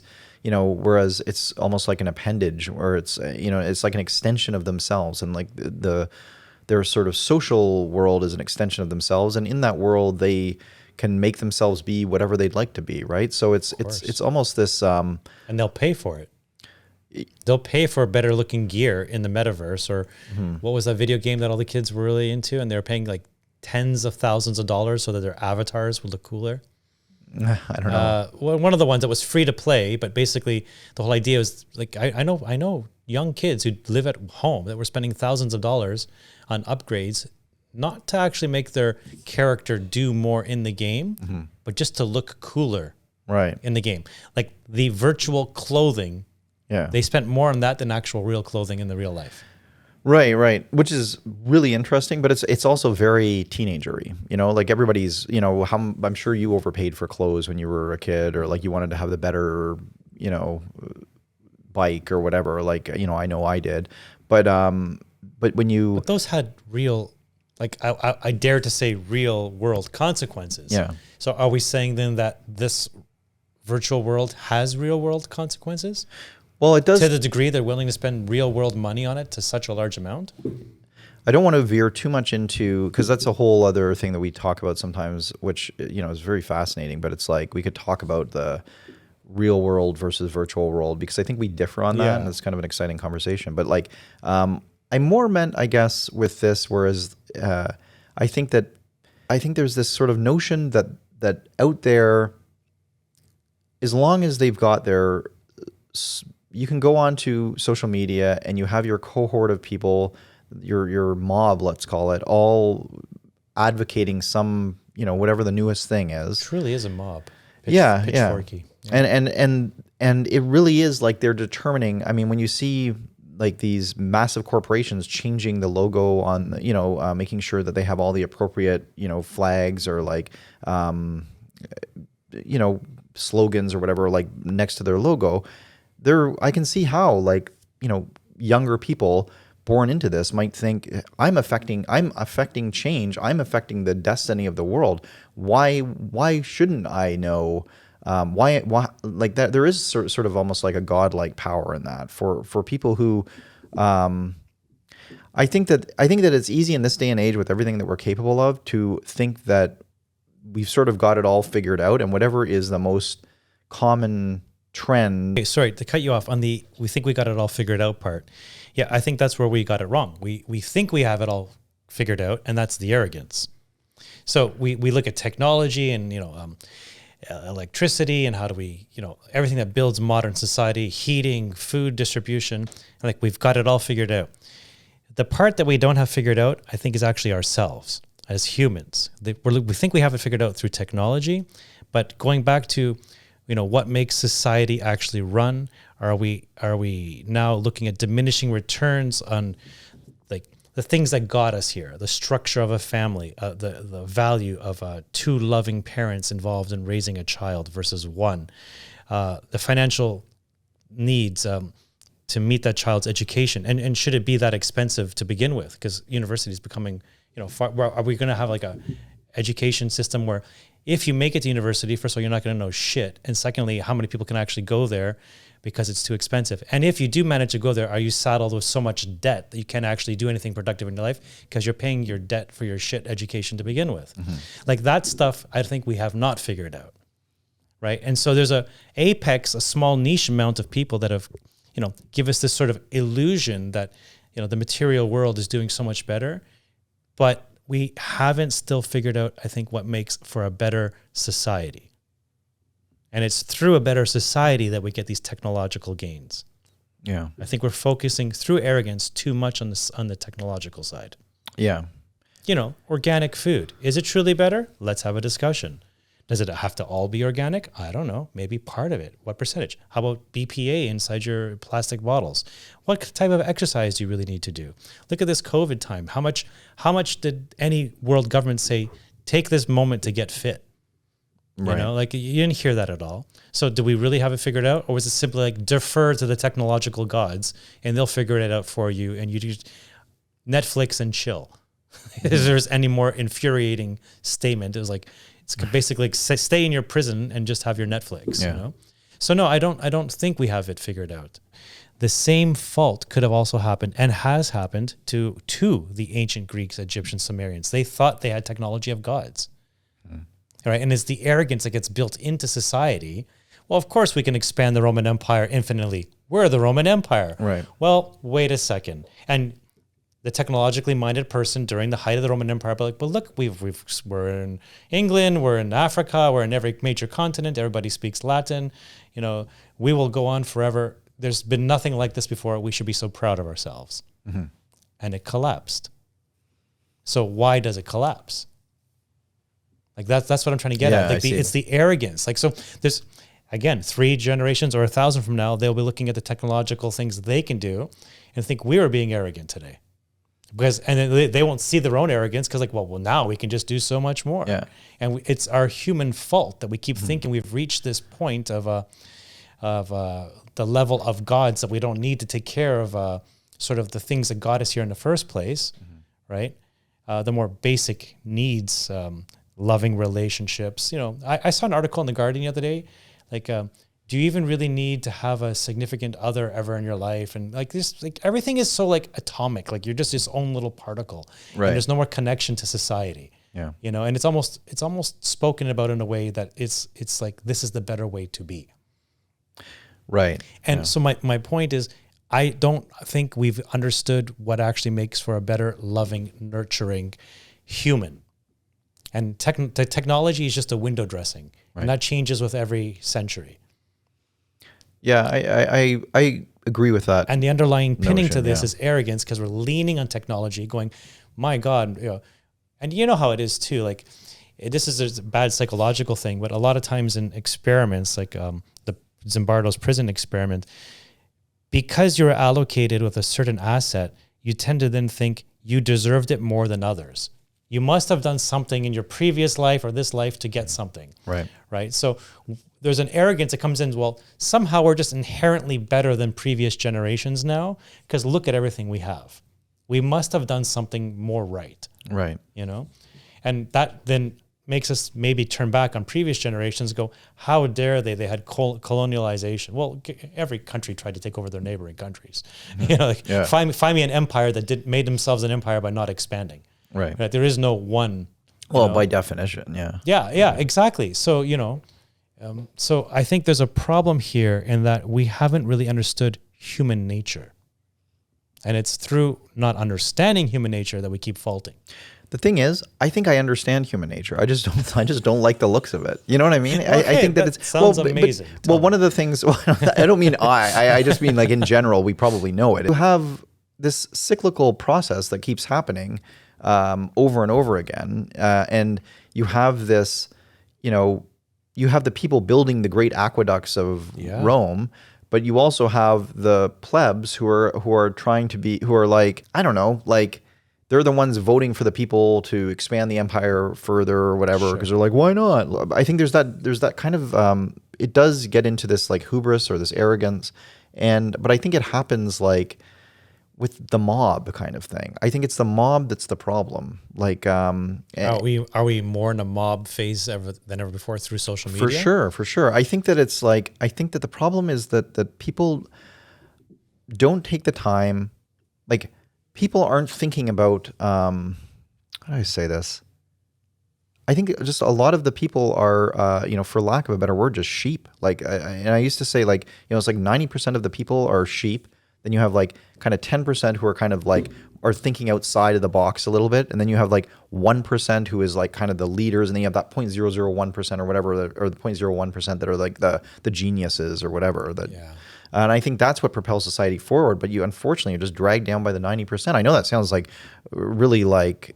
Sure, but then strengthening the sheep, like going back to what is human nature and how to make for a better overall average human, I think has to be the key fundamental factor. For sure. And we're just like sprinkling like the candy around the top of the ice cream in terms of technological progress, not realizing that the ice cream itself is rotten and melting. Yeah. And I go, but look at all these wonderful things we have, like the core. For me, it's like the base has to be strong, and then you move forward. And when I see the base, when I see maybe generation after generation, we're not learning from our own mistakes, and I don't mean technological, I mean more societal, that will be our undoing in some sort of cyclical fashion over and over again. And it doesn't matter what technology, because can you imagine how arrogant they may have felt building these amazing aqueducts? We now bring water to places we never had water before. Yeah. That is exactly, when spoken in that terms, the way someone might say about fusion technology today.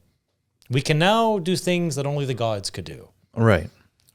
Yet that empire collapsed. Yeah. No, I can see this. I'm saying it in a very rough and not well thought out way, but I feel like there's an essence of energy there that we're focused in the wrong. We need to have technology. I love technology, but there's just there's more to it than just that. That's more a result of rather than the actual meat and potatoes. Yeah. I don't disagree with you. Like I don't disagree with you that there's like that is the problem. I just think that it's almost like we have to. the problem is the masses and how to get the masses to, just because of the sheer number of them, right? And it's kind of like when everybody, you had a sort of earlier time maybe where it was like, people had their families, they had their communities, they were happy. There wasn't like this. The problem with technology is it amplifies the stupidity of people, right? Like, so you don't have you have everybody having an equal voice, like online or whatever. So you have somebody who hasn't researched, vaccine technology or whatever, and is saying of course, follow the science or whatever. Or you have somebody who hasn't, doesn't have, like, you used to have people who were experts in the subject discussing these things, and you still have that to some extent where people, you'll hear them on a podcast or something where they're, they're experts in their field and they're sort of talking about their field. But because of social media and because of this kind of like crowd mentality, you have people, sharing. You'll have somebody say something that isn't well thought out, is you want to call it a conspiracy theory, or just like something that just doesn't really have any basis in fact, that gets shared just instantly because there's a bunch of people that are, it's titillating or whatever. People don't do the research, but people think that that's people, like, those people wield the same power in an aggregate as the experts do, because there's so many of them and because they've formed their own little mob. Maybe this is why the experts are trying to create a more centralized, top-down heavy feature now, because they realize this, Maybe you see technology and they're kind of looking at this and like, oh my God, we can't still have democracy, and we can't have these people we can't be held to the whim of the crowd. You might have just stopped. Maybe they have actually said, can we actually still have democracy in light of the digital mob that exists today? Mm-hmm. And how do you tighten up democracy in order to survive? Right. Through digital IDs or digital currencies, like a tightening of society to keep its reins together, because we can become unhinged just from the sheer power of the mass of voices that can now be heard on equal footing. Yeah. Well, it's kind of like that. You always hear when there's an election and everything, get out and vote, right? And I've always taken exception with that, because it's like, for example, this municipal election we have coming up. Like, there is one? Yeah, exactly. Just joking. Like, I'm not voting for it because I don't know anything about it. I haven't been following it, and I don't really care. Like, maybe I should. I probably should, because it probably affects my life more than a federal election even would. But I don't have the interest somehow. You know why? I can tell you why. Why? Because I think we're similar on this point. Federal and maybe even they're more like global issues, and therefore more longer reaching into the future. Whereas, and yes, they're further removed from your everyday life, but they're the bigger topics, right? You're not talking on the federal level about potholes. Yeah. Right. And potholes just don't interest you. Right. Right. Whereas the mayor it's the microcosm. They will actually maybe make your life. And is it for mayor or is it? Well, yeah, some are mayor and a city council, I think. Yeah. So, that will have a more, but it just seems so like diminished. Like me too. I don't want to spend much time thinking about it. I'm not interested. Yeah. On the smaller. Life's too short. I like the bigger picture. But so, yeah. And so I'm not going to vote because I don't know what I'm doing. So like for somebody to say to me like, oh, did you vote? And it's like, no, I didn't. It's like, why not? You got to get out there. It's like, why? So I can give my ignorant opinion and just like randomly check something, because then do you think creates you're more noise. Ignorant though about the local than the federal? I think I have more knowledge of the federal. It's the stuff that I'm actually researching, right? Like, or like, to some extent, I at least keep up to date on that. It is true. When I see certain friends who, they know every single problem in downtown Toronto. I'm like, wow, I was born and raised here, but I didn't know the graffiti was there and the water problem was there. Like, I just don't pay attention to that. Yeah, those are the people that should be voting. Yeah, yes. And I really don't care to know those smaller issues on a daily basis. But you see what I'm saying? Like, this is what I mean about democracy is like, it isn't necessarily inherently good to get out and vote. I get the principle behind it. I get you want an active population. If you're into what you're voting for. Yeah, you have to understand it. Like, you have to have a reason to be doing it. It has to be based on something. Or if you don't, you're just adding to the noise. And that's the problem with democracy. So like, it may be better than any other system we have, but it isn't. I don't know how well it's going to translate into this digital age. Marcus Aurelius said something of the same, going back to, classical era. Like, and I'm going to get this really wrong, but like if 10 million people say stupid idea is a good idea, it's still a stupid idea. Right, You know, a lot of these emperors were pretty against democracy, actually. Yeah, no doubt. You know, and I can, and it's a bit of a centralization of power, like more like the philosopher kings. Right. Like let those who truly know what's best run, you know. The problem is, and it can work really well when you have a great leader. The problem is when you get someone like a Nero in charge. So, It's really dependent on it. But now they're trying to replace that with the algorithm. The algorithm will be the benevolent philosopher king. So yeah, because I was just going to ask you, like, let's maybe try to run with this a little bit, like, because, you know, if democracy doesn't work, we know monarchy doesn't work, like, you know, fascism doesn't work, communism certainly doesn't work. So like, where are we headed? Like, I think you have a tendency to be the Borg. I think you like that. What do you mean by that? Because you were saying something earlier too about humans being flawed and the masses and not understanding, and that just like 1% of 1% of 1% are actually fit to rule. It's very structural. But like the Borg are more communist, aren't they? Well, there is one hive leader. Oh, right. Okay. And that one hive leader is the fraction of a percent that you said actually can do something. Right? And all the other ones are just cannon fodder. Right.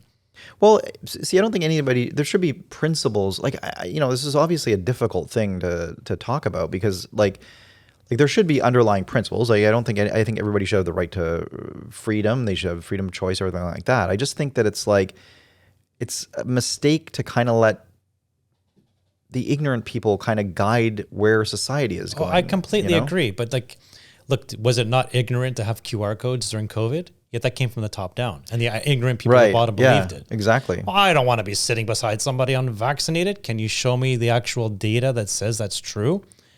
Neither the top nor the people at the bottom could say that. Right.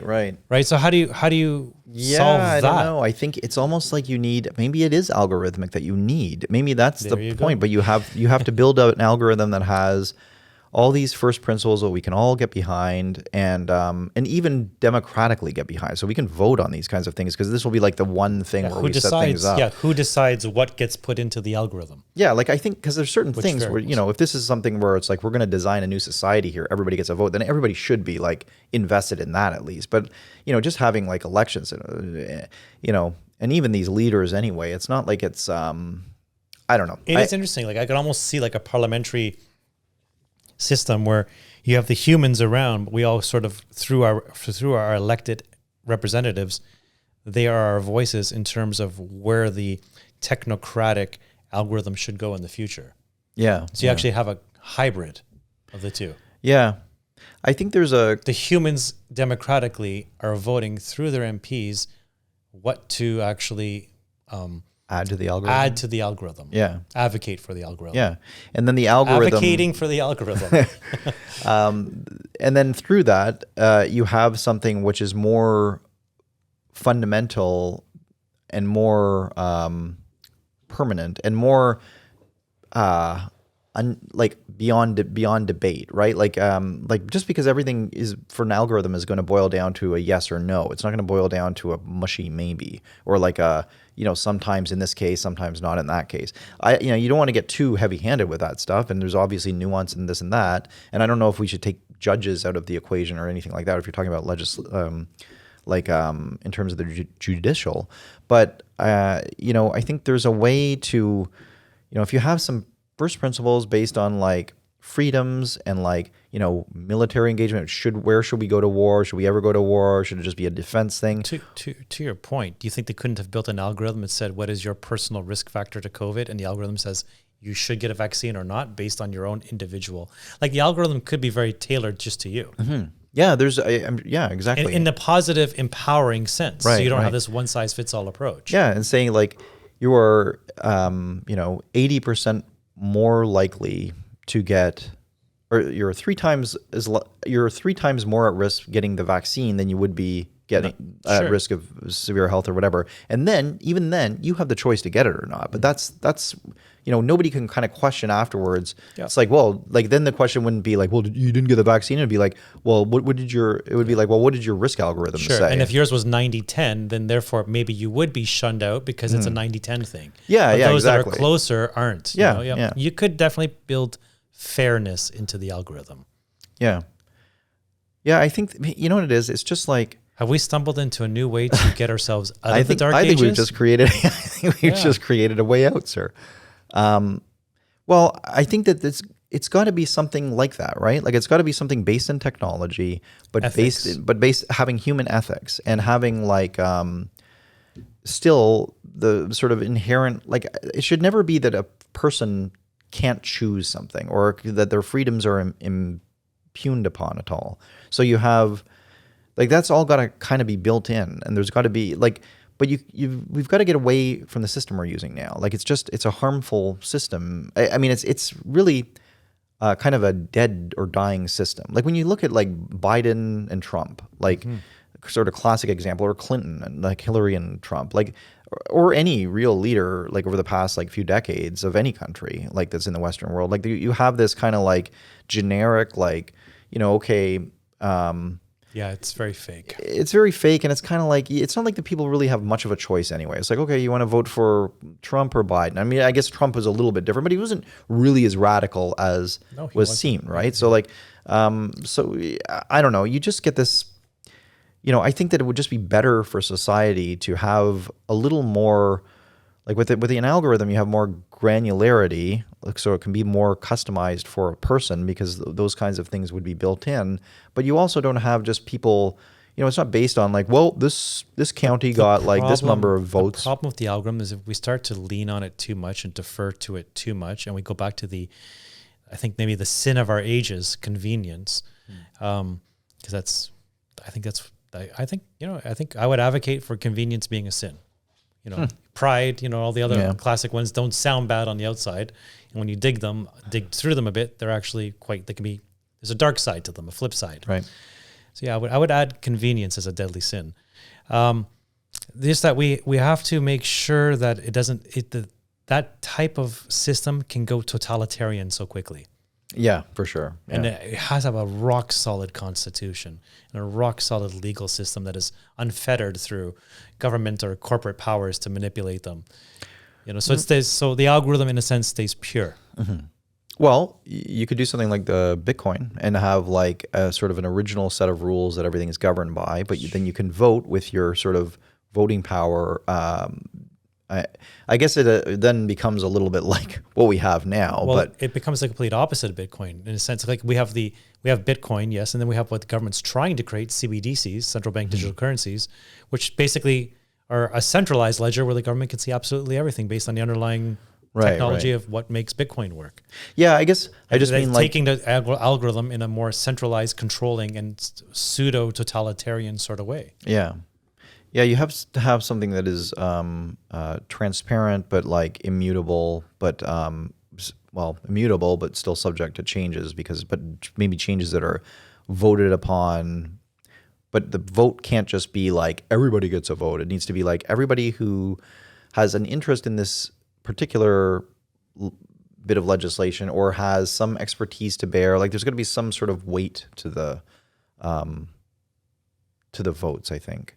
Yeah, for sure. Yeah, voting and just education. And, a lot of times, like, let's say you and I agree something should happen, but the masses weren't smart enough to vote for it. Mm-hmm. Well, we shouldn't have any kind of mechanism. We're just going to force it on them through more education and talking. And then slowly, it really has to come back down to democracy.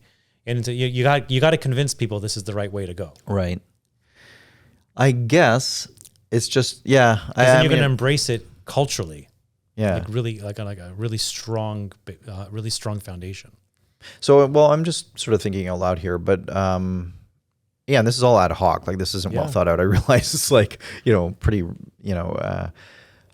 So, what if you had like a kind of the blueprint or the framework for a system? And you have like sort of a protocol that works, and some of the fundamental principles that are in there are like, you can't force anybody to do anything unless X, Y, Z, whatever they are, like small, but like, and definable. So like you kill somebody, then you get relegated down or whatever.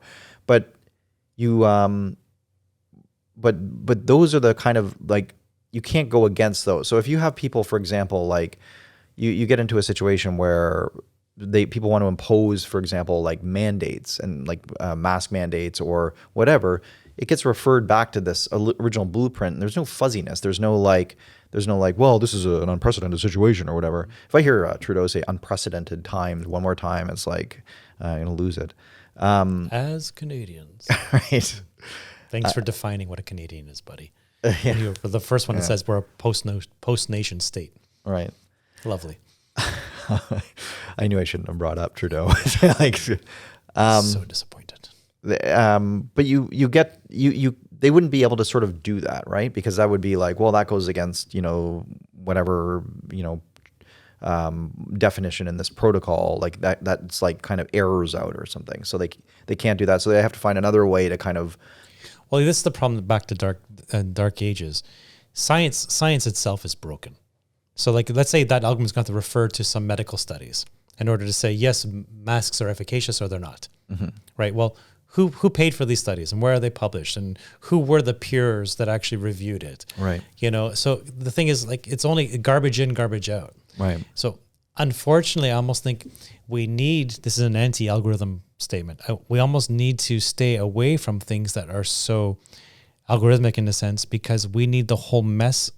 We need all the voices on the table, because the voices we're getting, if we're going to go for something like an algorithm, are not unbiased enough. Right. So we need to, so in lack of having unbiased answers, then we need to simply have all the different opinions on the table, and it's going to be slow and arduous, and work through them. Right. That really bothers me. What's happened to science now? That scientists can't speak out, and certain things don't get reviewed, or certain studies get elevated, other studies get diminished. Like how many studies are there on ivermectin that you can't have a conversation about it? Like, right. Really, and then you hear like, we have this one study from Spain showing an XYZ drug, and therefore now the government's going to run with it. Right. So why does the standard get lowered from a bureaucratic point of view when it's something that the government wants, but it has to get lifted to such a high standard in a certain other, in this case, I'm saying ivermectin, but it could be anything else, can't even get through. So that's data coming into the algorithm. Mm-hmm. Right. So we need to fix all of it. And I don't know if it'll get fixed. And that's where I feel like we're gonna crumble. I think we're close to having a wonderful utopia, but unless we fix those basic fundamental foundational, if you don't have science you can trust, you can't lean on science to save you in the future. All right. So I think a lot of our conversation has been, I think that the parallel between, it does seem as though there's something to this whole notion of sort of living in a new dark age, as much as it's as difficult as it is to sort of diagnose where you're living while you're living in it. Where were you at the beginning of this conversation? Because we never actually talked about, full disclosure. Yeah. Like, where are you? Were you thinking this is absolutely bonkers, or are you ending where you thought you would be ending? I think that what held me back, it's easy to sort of say I like with all the, it's a very easy kind of argument to make that we're living in a time that, because of the freedom of speech, the restrictions on that, and some of the stuff that's happening in Canada and in the United States, and I think with that kind of thing, you can say okay, yeah, it seems like we're living in a bit of a dark age. But I think in general, I was like, well, I mean, that's one thing. But I mean, when you think of what we're doing scientifically, technologically, we're kind of really making a lot of progress. But the more we talked, the more I thought about, I think at the beginning I was a little, I felt like this would be a good episode that I would have some good arguments to go against you. But the more we talked, the more it dawned on me, it's really I think part of the dark ages is just that, this ignorance, this kind of pall of ignorance that covers a society. And I think that we're all sort of, to some degree, responsible for that and guilty of that. And I think that we're creating our own dark age here with that, it's almost willfully ignorant. And it's because of technology. It's because we don't have enough time, or we at least convince ourselves we don't have enough time, or the powers that be tell us we don't have enough time, or the commercials we're watching on YouTube tell us we don't have enough time. I think what it is I can see how this is the kind of thing that destroys societies, where you have a population that is no longer thinking for itself, no longer accountable to anyone, and doesn't have the social structure in the real world. Like it's sort of been replaced by this sort of ephemeral social structure, which is highly dependent on points. It's like a point system, and it's very ephemeral. Like it's very like what's important now. Let's make sure you get the right points. You're saying the right things. And I think that it's, families and like communities used to be, people would say something stupid, or they would say something like, they would have a different opinion than you, and you would sort it out and you would talk it out, and you would like, sometimes there would be an argument even, or that was an algorithm to itself. Yeah, it was an organic algorithm. Right. And it's not like the people didn't say, like, I'm sure there was some, small towns or whatever where people would say like, well, I'm like, or even at home, like you don't want to necessarily say, there might be some things you want to keep to yourself, like, but in general, I think there's just a lot more of that going on now. I think people are like parading out one viewpoint to the world at large, and then maybe they have their own private viewpoint, but I think that's even getting muddled. And I think it's just because they're so distracted with technology and distracted with all the gadgets that it's like they're not even really sure what their opinion is anymore. I almost wonder if we're distracted by data and knowledge and at the expense of wisdom. Yeah, maybe. And the ultimate algorithm, when we used to say, years prior, like the elder in the community, the wisdom they had, that what they really just had was an algorithm that had been going on for a long time, and we're collecting all these different, data points, and then we're able to crunch the new information and give you a really balanced answer. Right. And when we create these new algorithms, I don't think we're creating them in the moment for things that will happen in the future. Yeah. So we're almost like cutting wisdom off in the name of data and current knowledge. Yeah. And that maybe that's just the more technical way of explaining why, respecting your elders and having those dinner time talks, you're collecting knowledge and adding to your own personal algorithm. So when you also get older, you can then therefore distill that accumulated knowledge and help the next generation. Yeah. Yeah, one of the regrets I had, like my dad was used to be married to a woman, and her parents, and they lived just very close to them. Her parents were both Holocaust survivors. And I never at the time, because this was like decades ago, I was never all that interested. I was like, okay, like that's, sad and everything. But it never really resonated with me as much as it does now with when I think of like they're both dead now, but like I think to myself, oh, that would have been amazing to have a conversation with them. And like, actually, like I think they... Knowledge lost. Like Steven Spielberg actually like interviewed them as part of that whole Schindler's List thing. So you had like, they have imparted that to some people. So it's not like, but I wanted that firsthand, like maybe, you're not going to talk to me the same way you're going to talk to Steven Spielberg. Right. So it's like when you have a camera on you and everything. So like, but I would have loved to have like now I wish I had that wisdom. I wish I had that knowledge, that firsthand. And we don't sort of see the value of wisdom when we have the chance. And I do think that's something that's missing. And also you can't really see it. You have to just engage with that wisdom. You have to sit with that person at the dinner table for 3 hours, right, for decades. Yeah, it's not a PDF you can read. No, it's just a lived, slow, organic process. And that I think is something we've kind of discovered in this talk, is that you just can't recreate it on a whim quickly. You know what? Like it's a lived experience. And so to answer, I think what we've kind of I came into this thinking we're sliding into some sort of dark age, not quite crystallize my thoughts around it, but I can see now where the target zone that requires more focus. And it's that don't be distracted by technology. If we don't know ourselves, we're going to fall apart. And we need to learn ourselves. And that could be even why God put us on earth. It's not to have more technological stuff. It's to know thyself. Yeah. And here we're adding each iteration of humanity every couple hundred years has a new template of a new palette of different technological wonders. But how much have we actually learned about ourselves? Yeah, and if we could actually learn ourselves, Mhm. what would that mean to you as a planet?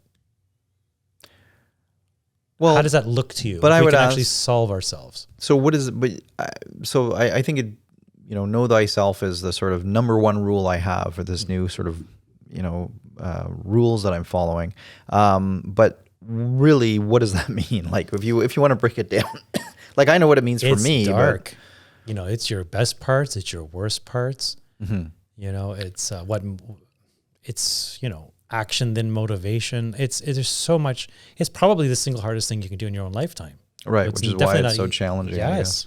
And so I would argue that until we have mastered ourselves as a species, the rest is just sort of fluff. Mm-hmm. Yeah, you can argue we live longer. We have this sort of a societal benefit of heating, food, electricity. But inevitably, I don't think that pushes humanity forward in any truly sustainable and meaningful way.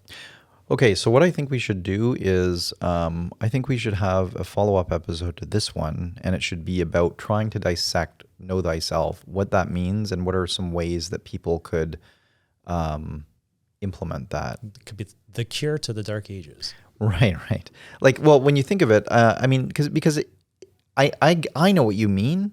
Very hard to articulate. Our listeners probably know what you mean too, but it's like having that common, almost quantifiable. What are the 10 things that you need to do to know yourself? Like, what do you say to somebody who maybe doesn't know what you mean, who is maybe like, if knowing thyself, sorry to cut you off, but knowing thyself, isn't it make you then more likely to be unhackable? Like, you're more resistant. Look at this time during COVID and how quickly people, through anxiety and fear, terminated friendships and whatnot because they were being hacked. Right. Like from the media and from false information. If you knew like, oh, if I got to wear a mask, I'm kept inside, these are the psychological things I'm going to be feeling. I'll be susceptible to this sort of propaganda, but I know myself. Right. And that won't happen to me. Yeah. Right. You can stop evil from happening. It's by not knowing ourselves that we actually let the last 2 years happen. Yeah. Yeah, no, I think that is the point, because everybody has. Well, I mean, I would say you are probably somebody who is fairly, I wouldn't say unshakable, but like, I mean, you held strong through this whole COVID thing, right? So it's like, I think that there's like, I can't tell you why. I'm just curious, and I'm very aware of. It's really hard to articulate these. It's an algorithm of emotions that circles around you, coming both from within and external, and you have to know what's hitting you and how it's making you feel and how to then adjust to move forward. Mm-hmm. Yeah, because it's not necessarily static either. Like, it's part of knowing yourself is change. Change itself is, and that dynamism is something that is, you have to know how you're going to roll with that. Knowing thyself sounds like a static answer, but it totally isn't. Right. If the 50-year-old me is agreeing with the 20-year-old me, I haven't grown at all in the last 30 years. Right. But I'm still myself. Yeah. Right. So it's really like it sounds like, aha, I know myself. Right. But it's a never moving, flowing current of water. Yeah. But there's certain generalized truths that come through that. Mm-hmm. And if humanity knew themselves during World War II, if the Germans knew themselves, what they were up against in terms of psychological manipulation, North Korea, you could go to any sort of Russia and China. If everybody actually knew themselves, we wouldn't be manipulated into these positions and inevitably risk humanity at large. Yeah. Yeah. Okay, so it's a good subject. I think we have a leaping. That's going to be one heck of a. It's going to be good. It's going to be interesting because I think it's easy to say, like, it's like, taking the Germans in World War II. It's like, it's. You always wonder what you would do, right? Exactly. Like, would you say, like, if you're just a German citizen, do you go along with this, or are you like, hey, what the hell's going on here? Like, even take out the Jewish question, right? Like, just be like, okay, why are we going to war with Poland? Like, you know what I mean? Like, okay, I get the first bit, like, you want to like maybe annex some areas that were yours in the past or whatever, but why are we invading Poland, and like, why are we then moving into France? But like, it's gullibility too, right? Yeah. Like, this is our leader, we have to follow our leader. Our leader says we need to do this. He's the expert. He has all the generals and military experts there. We need to do this. Yeah. It's not that different than deferring your own personal responsibility and doing your own research. Yeah. Now. It's funny, we don't even have to go, I mean, never mind COVID. You just have to go back to the Iraq War, right? And just say, like, or never mind World War II. You just have to go to the Iraq War and say like the same thing was there. The same people, smart people who are just like, well, we got to go into Saddam, take out Saddam. He's developing weapons of mass destruction, like blah blah blah. And they just fall for it, and again and again, it's the same cycle. And you can remove all the technology and all the algorithms. It was the fact that we were gullible as humans and we didn't know thyself that allowed that evil to perpetuate. Yeah. And I think part of knowing yourself is knowing what you will tolerate. Like we can get into all that. Like, because, it's like, where do you draw the line at that point? Anyway, I think will be a fertile discussion. I really enjoyed this conversation. It was a daunting one. It's a large one. We didn't cover nearly anything, like the notes you have anyway. You just got to go where the energy goes during the conversation, but we're on to something. And, these sorts of conversation actually changed my life because it makes me think about what I'm going to do next and what I've done in the past, in much different terms. Right. Well, good. Thank you. Thank you. This was a great one. It was a good conversation. All right. Well, thank you everybody for listening. Take care.